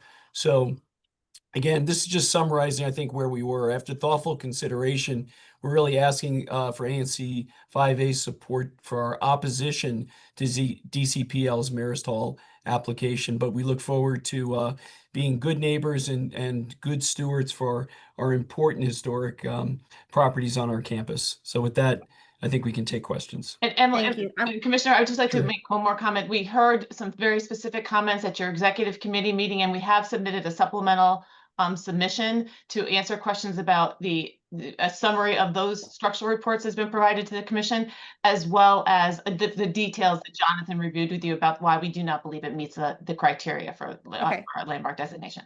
Thank you so much. So commissioners, given the fact that they did present to our executive committee and we're running out of time, I want to just limit this to questions, not comments. I appreciate those who want to say they're either in support or not support. I just want to limit it to questions. I have one quick question that I didn't ask the last time that I'd like to ask now. Is there a reason why this building was not demolished or something done with it within the last 10 years prior to the time this application was submitted? I think what we did is we made efforts to continue to study to see if it could be stabilized. And the results we were getting from multiple structural analysis just said that it was in such bad shape, and the underlying soils and water, just exacerbate that condition. Okay. Thank you. Commissioners, any other further questions from the commissioners? Yeah, am I able to just make a quick rebuttal to some of the comments that were made? Sure. Go ahead. Please. You know, when Catholic University inherited this property in 1975, they became stewards of the property. And just because it was taken over by Catholic University and had a different use, that doesn't negate the history 75 prior years to Catholic taking it over. It doesn't negate the historic significance of the Marist Fathers. And I disagree. I think it is an architecturally significant building. I think anyone with a general understanding of architecture looking at it can tell it's a significant architectural building. The other thing too about the facadism, that's maybe how it was in the 1980s and 1990s. Facadism isn't even done really in the city anymore. And I know Rebecca Miller mentioned this at the executive committee meeting. I want everyone to Google image the center building at St. Elizabeth's Hospital. It had major structural issues. It was in a state of deterioration. And GSA and the Department of Homeland Security, they put a lot of money into it. And they had good architects and engineers. And now it's a fantastic building with a new use. And it looks historic from the outside. And it's not facadism. So I think the facadism comment's a little misleading here. Okay, thank you so much. Okay, any further questions from commissioners? Okay, Commissioner Hermes, could you please state your motion then?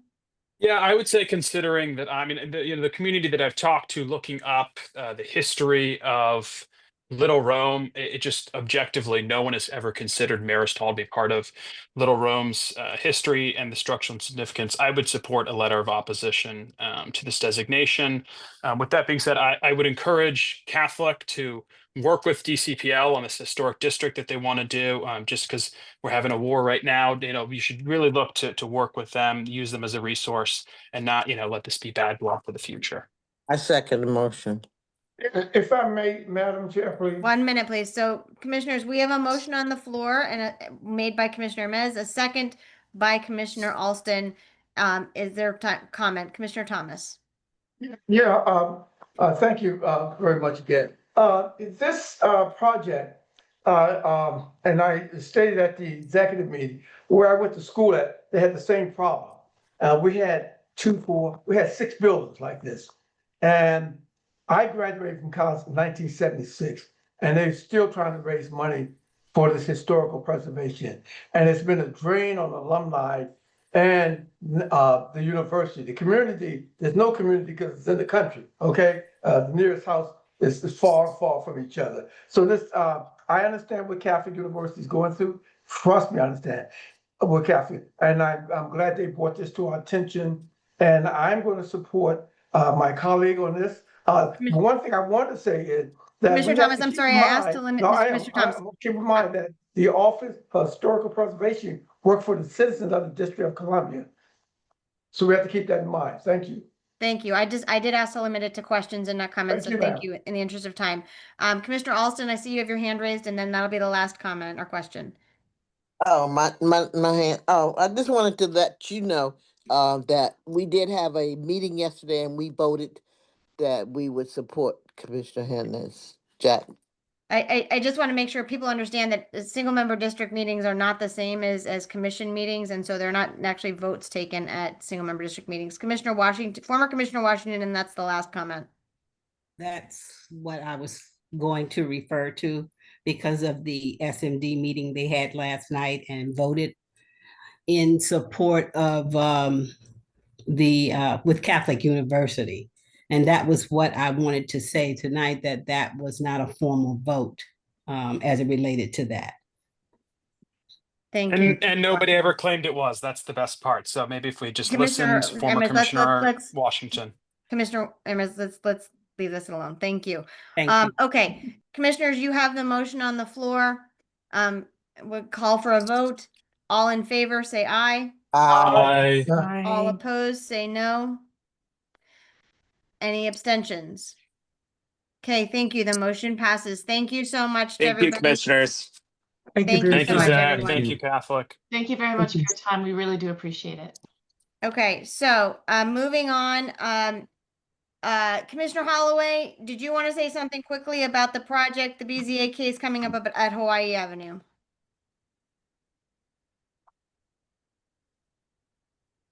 Commissioner Holloway.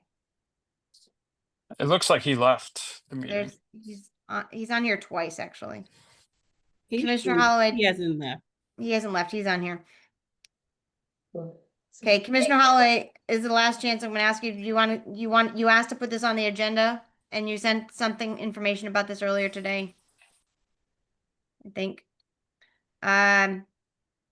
Okay. Residents, there is a project developing at 205, at 65 to 85 Hawaii Avenue Northeast. It's case number 20507 BZA. It's in 5A06. We will follow this and bring a report back to the community. Commissioner Holloway, are you on? Okay, well, we are not going to have a report on that then tonight. Commissioner Alston wants to give a brief update on the cannabis store on South Dakota Avenue. Oh, I'm sorry, Commissioner Washington, did you want to say something about the project before I moved on? Yes, you said it was 6885. It's 65 through 85. Yeah, sorry, 65 through 85. Okay. Hawaii Avenue Northeast. My apologies. Thank you. Thank you. Commissioner Alston, please go ahead with your brief report. Okay, I'll be very brief. We did submit the letter of opposition on time, and the hearing date is July the 14th. We're working on some other plans for the project. So Commissioner Alston, I believe the other thing we wanted to say briefly is that we will be holding a special meeting in regard to this project, and it's listed at the bottom of the agenda. So there will be another meeting coming up about this project, because I know this is a big issue for the community, and we want to talk about the protest vote and going forward. But the copy of the letter that Commissioner Alston mentioned is on the website if anybody wants to see it. Commissioner Alston, am I missing anything? No, that's all. We're planning on a protest in front of the store July the 12th, but that's information we'll be sending out to everyone. Yes, thank you. Okay. We've done, the mayor's office did the budget report, so we're going to move on. Is there anybody on from Councilmember Parker's office? I saw someone on before. Yes, I'm here. There you are. Go ahead. Good morning. Good afternoon. Good evening. How are you guys? Good, I have thank you. quick announcements. On Monday, On Monday, Could you June. I'm sorry, could you give your name since it's not in your screen so Yeah. everyone knows? Sorry. My name's Andriana Lovelace. I am the Constituent Service Coordinator. I cover ANC 5A, C, and D in its respective civic associations. The announcements for tonight, on Monday, June 23rd, Councilmember Parker's Committee on Youth Affairs unanimously passed their budget markup on the fiscal year 26 budget. This report and recommendations restored funding to several critical programs and services the mayor had proposed cutting, including Safe Shores, the district child tax credit, and more. Markups continue this week, and the council will have the full council budget work session next Wednesday before their first vote, which is on July 14th. Tomorrow, our office will be hosting their senior advisory committee meeting. It'll be at Michigan Park Christian Church at 1 o'clock to 2:30. There we'll be having a presentation from the Office of People's Counsel.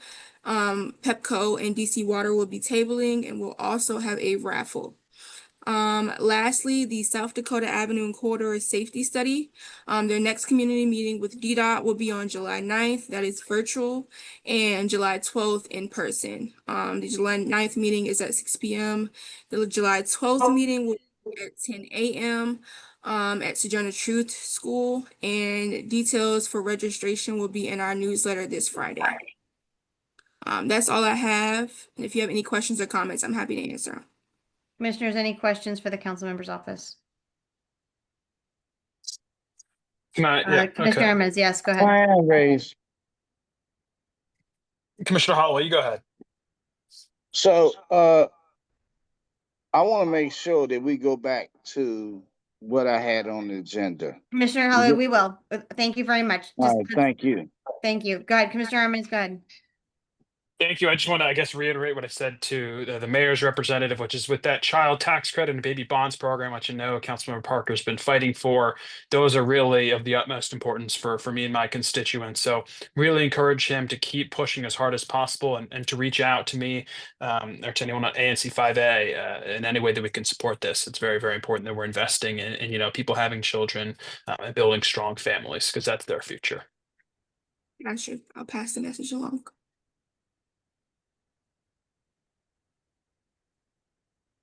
Thank you. Any other questions for the council member's office? Okay, you're getting off easy tonight. Thank you so much. I appreciate it. Someone has his hand raised. Oh, I'm sorry. I don't have it. It's not coming up on my thing. Who is this? Bill. Oh, Bill, go ahead. Thank you. I'm sorry. I see two. Okay, Bill, go ahead.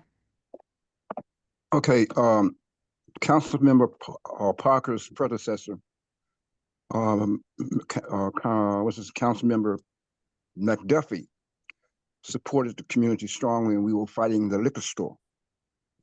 He sent his representative Silas Grant as on his behalf to make testimony to support our fight for the liquor store. Now we are fighting a marijuana dispensary. If council member supports us in our fight, we ask him to make himself present or his representative, as McDuffie did at the protest hearing, if we're lucky enough to get to that point. That's all I want to say. Got you. If you pass the date along, I'll pass it along to him, and I'll see if he'll be available. So the protest date is tentatively scheduled for July 12th, and the hearing date is July 14th. Gotcha. I'll pass it along. Thank you. No, Okay. I'm talking about the August protest hearing. Oh, you're talking about the August. Okay, sorry. Yes. Yeah, August 14th. Sorry. Okay. Other questions for the council member's office? Okay. Thank you so much. Appreciate it. Thank you. Commissioner Holloway, please go ahead and talk about the 6585 Hawaii Avenue Northeast. Are you on camera? I don't see you on camera. Okay. Well,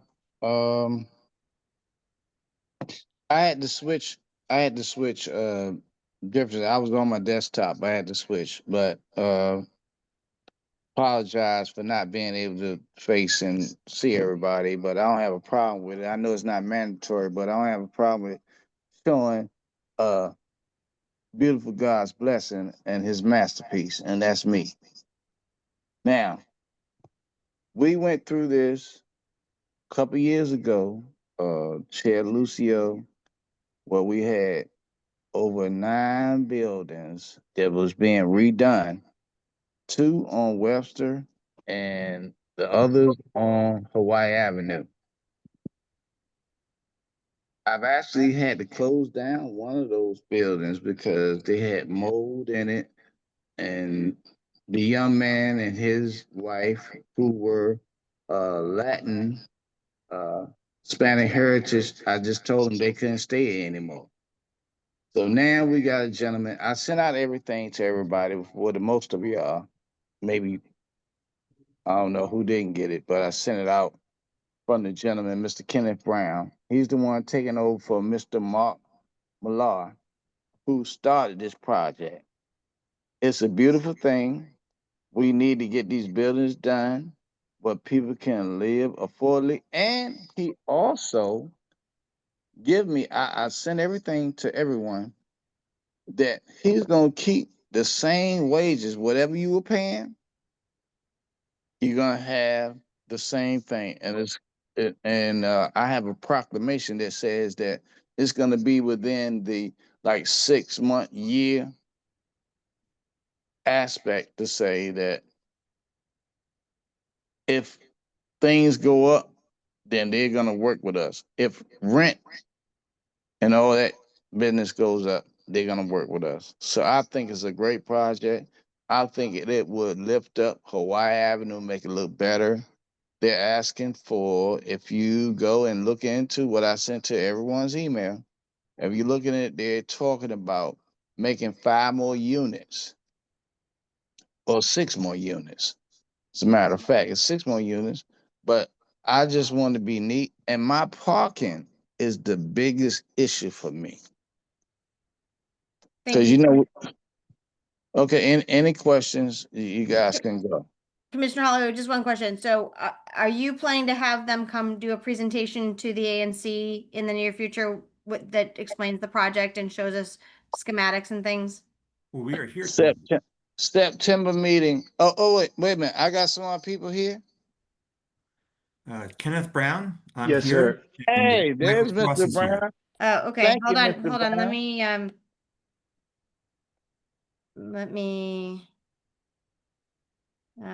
Okay, let me find you. Oh, there you are. I see. Yeah, my man. Okay. So, okay. Mr. Brown, did you have something you wanted to say briefly?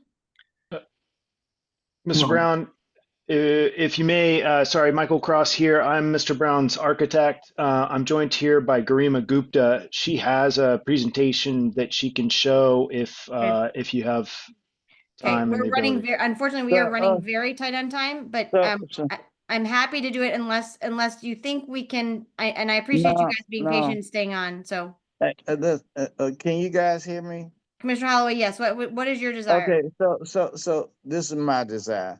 Mr. Brown, we can table it to the next meeting in July. And I already got everything. No, I don't think anyone is gonna be against what we're doing. We brought this to the commission 3 years ago. So we're moving forward.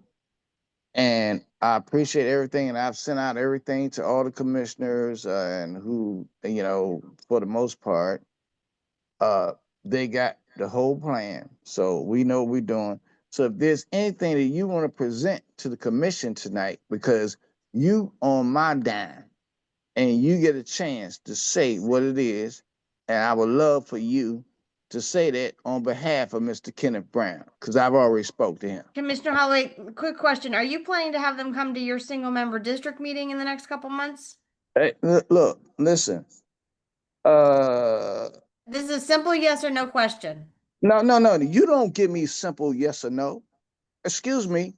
I've been a commissioner way before a whole bunch of y'all, and I don't appreciate that tone. You understand? You don't give me no yes or no, because it's not in the bylaws for me to have a single member district meeting in order for me to get business done. Do you understand that? Commissioner So Holloway, that's I why. never said it was. Commissioner Holloway, Okay, I well, never said it was. that's why you need a sergeant at arms.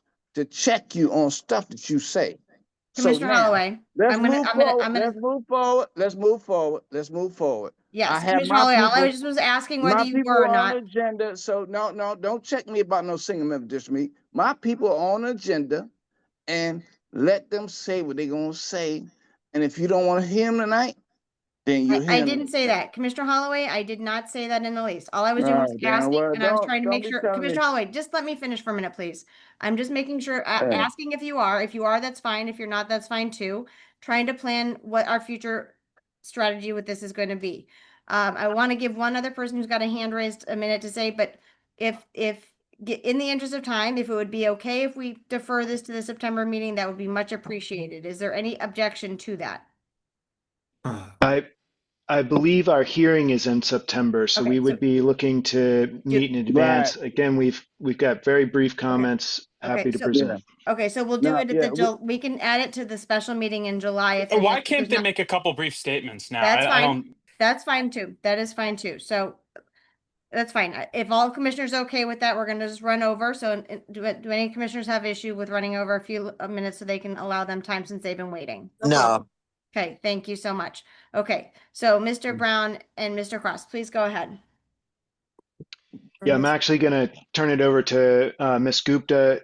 She's the project designer on this, and she has a presentation to share if she's permitted to share her screen. Yep, I can do that right now. Yeah, good evening, everybody. I'm going to share my screen in a minute. Can you see my screen? Yes, thank you. Okay. All right, so we are here tonight on behalf of the owner of 6 properties on Hawaii Street, Northeast, 65, 69, 73, 77, 81, and 85, Hawaii. Under the BZ application 20507C, the new owner is seeking both first to extend the previously approved order to allow them time and to complete that work which was previously approved. And second, to modify the order to make all properties 16-unit buildings. The original order was included, it included 11 buildings, which are currently 8 units. And to approve their expansion to be 5 16-unit buildings and 6 9-unit buildings. That was the original order. The original owner was unable to complete the project, and our client has recently purchased the property with the intent of completing the improvements, as Mr. Holloway has already explained. In order to better ensure they're able to do so, they are looking to make all buildings 16 units. This plan shows the 6 properties that I just spoke about that are included in this modification, which are from 65 through 85. And this is the typical floor plan for the proposed 16-unit building, which includes 1 bed, 1 bath units, indoor long-term bicycle storage and cellar, 5 parking spaces located at the rear of each property. This is the 3D view that shows the front and rear of the row of the properties that are included in this application. As noted previously, each property will have 5 parking spaces, which is more than 2 times the requirement of 2 spaces, and is the most that we can legally fit onto these sites. Additionally, each property will have dedicated trash space in the rear of the property, which will be collected by a private service at intervals to meet the building's demand. We really appreciate your time this evening and would be happy to answer any questions that you may have. Thank you. So just to get clarification, can I make sure we are understanding what it is you're needing from the ANC right now? We're seeking support to our modification of the BZ application, which was previously approved. Thank you. Okay, and okay, commissioners, any questions from commissioners? To be clear, they're seeking the letter of support in September or for this meeting? We would No. appreciate it prior to our September hearing. As soon as possible. Yes, it's prior to this meeting in September, so they need it now before their September meeting. Okay. I move that we send a Hold letter on, of support. hold on. Commissioner can raise a hand. Commissioner Hermes, I'm calling on Commissioner Bakunka. She had her hand raised. Thank you. I was just wondering, what is the change? Can you reiterate the change of the that you're requesting? Of course. So in the original order, we had 5 16-unit buildings. There were total 11 buildings, out of which 5 were 16 units, which are not included in this one. The new owner wants to make them all similar and have all of them to be 16 units. Previously, the buildings that were 9 units are now proposed to be 16 units. So essentially, we're adding units to the buildings that were previously proposed to be or approved to be 9 units. Are you adding a floor? No, we're not adding any floors. The massing is going to be the same. It's the same enclosure. The volume is going to be the same. Number of floors the same. It's just the number of units. Thank you. Okay, Commissioner Sosa Ganica, you're next. Yeah, as the hearing is in September, I wanted to ask if it's possible to move any vote on this to the July meeting, as Commissioner Sellers and I were actually left off the email and did not receive this until 10 minutes right before the meeting. And I haven't had a chance to actually review any of the documentation. Thank you. We can certainly put that as a motion on the floor when we get to that point. Commissioner Holloway. So in retrospect to the commissioner saying they didn't receive it, hey, my apologies, but you will receive it after we have this meeting or after we talk right now. But this is an ongoing thing from 3 years ago. Okay, this was already put in place. The group here is coming to make sure that they finish what we started 3 years ago. And I'm sure Chair Lucio, you remember when we first got this thing going to get these 9 buildings done and how detriment it was to our community that I had to close down a building because they had mold all in them. So we're just moving forward. We can bring you abreast, but at the same time, you have the right, just like you had the right early. You guys vote how you want.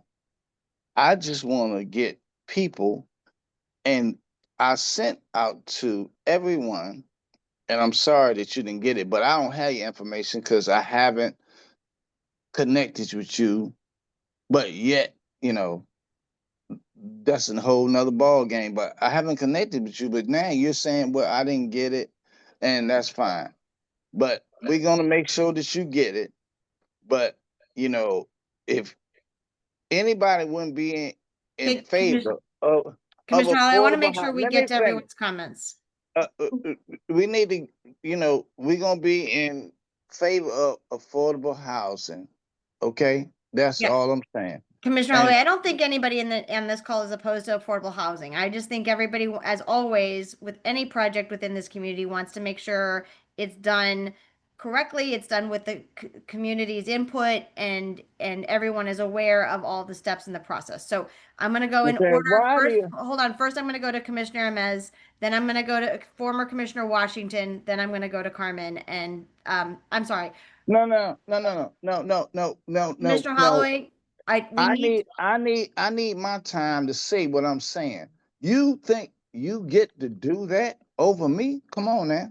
Come on now. Let's be respectful. Okay, You don't Commissioner. go to somebody else when I'm still talking. Commissioner Holloway, I'm just trying to be All respectful of right, everyone's okay. time. Well, go And I ahead. want to All right. give everyone a chance. You're familiar with this project, so I want to give everybody else a chance to ask questions. Okay, so Commissioner Hermes, please go ahead. Yeah, I'll start by saying I don't think that the same, one resident should be able to speak 7 times at the same meeting. And we have other residents and people that would like to speak. Listen, these people are investing in our community. And I mean, I can't tell you how many developers, real estate developers that I've talked to that are just like, Jack, we're tired of DC. There's too many regulations, there's too many hurdles, there's too many barriers that you guys put up for us to do projects, and they're just moving out of the city. But these people are staying, they want to invest in our community. And I think it's time for us to really show that commitment to the general welfare, which is in the preamble of our Constitution, something we swear an oath to. There may be a couple minor concerns, but this just objectively is good to the general welfare of a community, right? The higher it's basic supply and demand, the more supply we have, the cheaper the prices. So I think we can vote on this tonight, and I think we can send a letter of support. Thank you. I'm going to go to Commissioner Sellers, and then I'll go to Commissioner Washington, and then Carmen. I agree with a previous comment. This is the first I've heard of this request. I did not receive an email about it, and I'm pretty attentive to my emails and text messages. I am not going to vote on anything that I'm not clear about. So I'm just, for the record, I'm just putting that out there. Thank you. And I will say all of our email addresses are on the ANC website. Yes, thank you, Commissioner Sellers. I do want to make sure we are hearing from residents of this single member district. So I'm going to go next to Commissioner Washington. Yes, I am Commissioner Washington, and I have been formerly a commissioner of 19 years. So I have a lot of experience in dealing with these types of issues. And I'm addressing this to my commissioner as it relates to this project that came up 3 years ago, because at the time that it came up, I was one of the ANCs involved. Now, my question with this situation is, are you going to have a formal SMD meeting regarding this project so that the residents of 5806 can understand and get a clear picture of what's being done with these units prior to any approval of the commission at all? I am a resident of 5806, and I would like to know from the developer or whoever the owner is, whoever the attorney is, what this project is going to entail. And that is the reason why I'm speaking, and that is the reason why I raise my hand to ask questions as many times as I feel to get clarity. Right. I can try and clarify that. No, excuse me. This is Commissioner Holloway. Let me clarify before you say what you're saying, and I'll be brief. Look, we've done this, and as Commissioner Washington, former Commissioner Washington, as she said, we've already had this. And the first thing that she said, well, Dirk, we can't put people out. But guess what? I had to close down the building on the corner. So, because they had so much mold and rodents and all that. So now I got another person who stepped up, Mr. Mallah. He came and bought the building, said he was going to do what he did. He fell short. That's fine. I got somebody else that's going to make it better. And he's already put, and I sent to, as missing the 2 commissioners that say they didn't get the email, but it's went out to everybody that this gentleman has guaranteed me that he's going to keep the people that come back to live there. They're going to have the same rental. That's what was important to me, because he's working with the community. Okay. And this is the gentleman, Mr. Kenneth Brown. You can speak now, Mr. Kenneth Brown. I'm not giving you, I give Mr. Kenneth Brown a couple minutes to speak, because I'm all for what they're doing. It's making our community look better, and it's giving us a chance to move forward with being great. And I hope that's good for my former Commissioner Washington. God bless. Mr. Brown, would you like to say something briefly? Sure, I'll take about 30 seconds. Okay, so the note holder on Mr. Mlarkar's project ended up foreclosing on Mr. Mlarkar. The note holder engaged myself and my company to finish the project. It is what we believe a good project to provide low income housing in the neighborhood. taking 8-unit buildings, turning them to 16 units, not reducing the size of the units, just reconfiguring the properties. The buildings meet or exceed all of the guidelines and zoning that is in place currently. This project has been going on for a number of years, so I'm sort of surprised that people are saying they've never heard of this project, because it was my understanding, and I could be wrong, but it was my understanding this has been around for so long. Everybody has seen this at a number of meetings in the past. It might have been in the far past, 2 or 3 years ago. But in order for us to maintain our commitment to the low income and the low rents, we have to move through timely. And every time we have a delay, it adds cost. And if it gets to the point where the costs are so much that we can't financially meet those guarantees, then you're costing some, tenants who need cheap housing or inexpensive housing, the ability to have that inexpensive housing. So I was hoping, and all we're asking, I guess, is for your support of the project that was already discussed, again, hopefully in the past. Thank you. Thank you. I'm gonna go a couple more comments and then I'll come back to Commissioner Hermes if that's okay. Can I come back to you in a second? Can we take a vote there? It's Hold after on. You have to call for a vote. I need a hand raised, please. You I'm cannot gonna, get- I was just gonna say, I'm gonna take 2 comments from the community. I'm gonna take Commissioner Hermes's final comment and then we will call for a vote. So Carmen, please go ahead. Thank you. Thank you so much for the presentation and thank you for what you're doing for the community. I have a question in reference to the development. You said that there are 9 units in the building currently, and you're going to add, it's going to be up to 16 units per building. But you're not going up, where are you expanding to make it to 16 units? So the project was already approved for a 3rd story. So we're going to make units in the basement and the 3rd story. So we're not changing anything that was previously approved, just redesigning the expansion. Thank you. Okay, former Commissioner Washington. Thank you, Mr. Brown, for that information. I am in support of this project. The only thing that I am asking of my commissioner is that there is a single member district meeting held to update the community on whatever has been changed within this project. That's all I'm asking for. And I think that as a former commissioner and knowing Commissioner Holloway, we need to have a single member district so that residents will know. And Mr. Brown, in the past, there was no single member district meeting at that time. Understood. Thank you for the clarification. Okay. Thank you. Okay, final comment from Commissioner Hermes, and then I'm gonna make a comment and then we Oh, will. excuse me. Okay, let me answer it. That's not true. We did have a single member district meeting regarding this. Okay, so now, former Commissioner Washington, you can work with me. You can tell me what it is, Okay, how you want it to go. But I'm telling you, there was a single member district meeting about it. But okay, Commissioner Holloway, that's fine. You stated that, so perhaps you can Hey, work look, line with you Commissioner know what? Commissioner Hey, Holloway. Madam Chair. We're gonna move on. So Commissioner Hermes, please go ahead and then we're gonna call for a vote.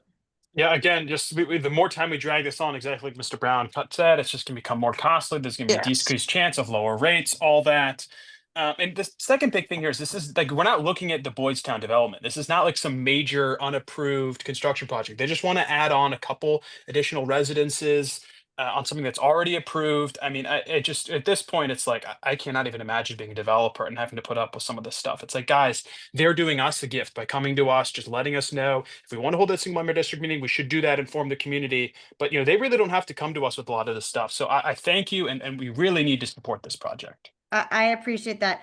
I'm gonna say this one comment and then we will call for a vote. And that is that I am disappointed that there were commissioners who were not included on the email who did not have this information prior to this meeting. I think that is unfortunate.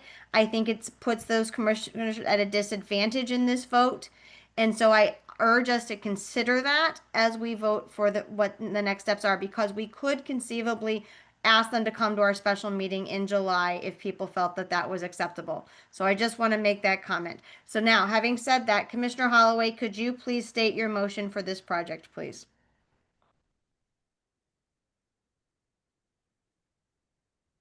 Commissioner Holloway. Is he gone?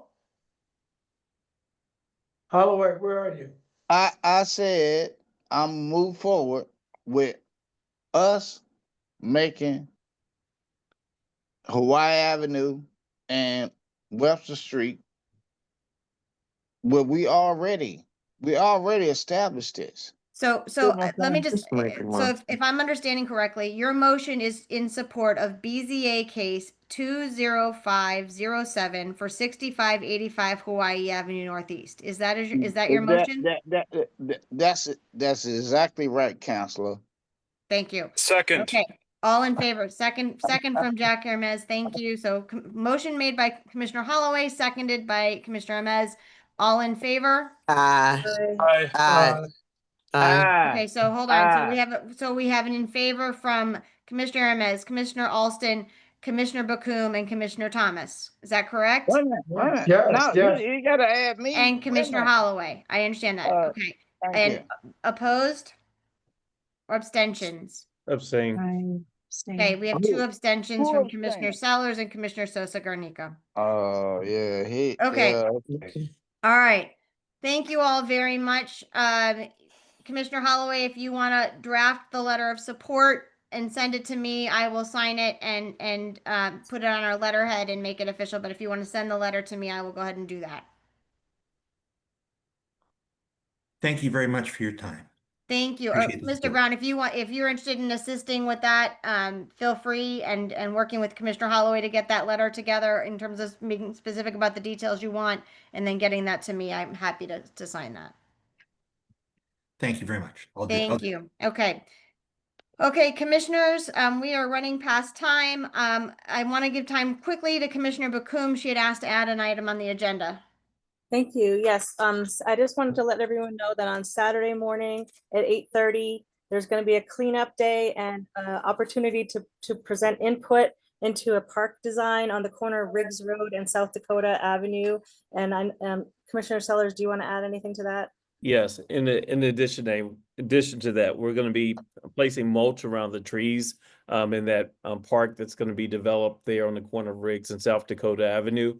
We're going to also be focused on the corridors of Riggs Road up to First Street, as well as Galloway Street along Fort Circle Park. This is a start as far as cleaning up our neighborhood over the next couple of months. Thank you very much. Thank you both very much for doing that. And one more thing, on the same day, Saturday afternoon, there's an event at the library right across the street. So if you wanted to, you could just go right across the street and see an art exhibit at the library, which is a new art exhibit. I don't know if anyone is able to speak on that. Yeah, I sent out an email about that to the community already. Okay, thanks. Okay. Okay, so just as a final note, as in another announcement, we will hold a special meeting on Wednesday, July 30th. We will have 2 items on that meeting as a special meeting. There will only be those 2 items unless for some reason we vote to add another item. But as of right now, we'll be voting on the 3rd quarter financial report and then the ABCA issue on South Dakota Avenue. Anything else for the good of the cause? Can I get a motion to adjourn? Motion to Motion on the floor that we Motion from adjourn Shayla the Bakum. ANC 5A meeting. The time right now is 9:21. Okay, hold on, Eastern Commissioner Standard Thomas. Time. Commissioner Thomas, hold on. The motion was made by Commissioner Bakum. Are you seconding? Bakum, I didn't hear you say anything. She didn't say anything. She just raised her hand. Oh, Right. I'll The motion second was the made by quiz. Commissioner Bakum. It's okay. Motion was made by Commissioner Bakum, and your second, Commissioner Thomas is seconding. I'm sorry. We have one quick comment, Deb. Real quick. Deb, did you have something you wanted to say real quick? Okay. Motion to adjourn. Time is 9:21 p.m. So there's no opportunity for the community to ask any questions? In regard to? What's the status of the McDonald's update? Are they on schedule? We haven't heard anything about it. Yep. Commissioner Alston, could you please address that really quickly? At our last meeting, we updated and everything is still on schedule. Okay. What Um, is that? This is ridiculous. Commissioner Good night, Alston, good night, good Commissioner night, good Alston, night, was good this, night. hold on a second, Commissioner Alston, was this also addressed at your single member district meeting last night? Yes, Okay, so, so there was an update on the McDonald's at your single member district meeting last night. yes. Okay, so Deb, I would encourage you to connect with Commissioner Alston about that. And Commissioner Alston, if you could prepare an updated report on the McDonald's, or maybe invite the McDonald's team to come to our September meeting, that would be very helpful. Can we do that? No, September, the McDonald's will be open. I understand that, and Open so, in August, so why would I ask them to come in September? okay.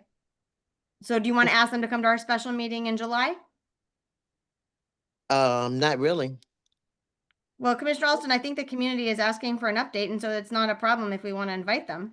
You can, I gave them an update yesterday. Everything is the same. It's on point. Now I'm doing the same thing today. If you want me to ask them to come to July, I will have no problem. Okay, why don't you talk with your constituents and let me know what you'd like us to do, okay? I have a question in reference to McDonald's. This is Carmen. Yes, go ahead, Carmen. McDonald's is not built to the specification that they gave to the ANC or to the Civic Association.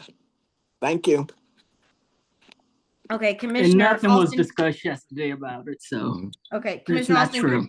could you, I'm sorry, what was that, Deb? There was no discussion yesterday about McDonald's. Okay. Commissioner Alston, could you please check on the specifications and make sure that it is being built to the specifications they gave us? If they didn't, they do owe us a courtesy of giving us an updated presentation, so we know what the status is of how the design is going. I will have them come to the July meeting. Okay, I will then add them. Commissioners, does anyone have any problem with having them come to the July meeting? Okay, we will plan on that then. Thank you so much. Thank you. All right. We are going, Commissioners, it's 9:23. We've Let's already adjourn. had a vote to close the meeting, so we're gonna go move forward with that. So thank you all very much. If anybody has further questions, please reach out to your individual commissioners, and then you can follow up if necessary at the next meeting. Thank you all very much. The meeting is adjourned at 9:24. Have a good night. Bye-bye. You too. Thanks.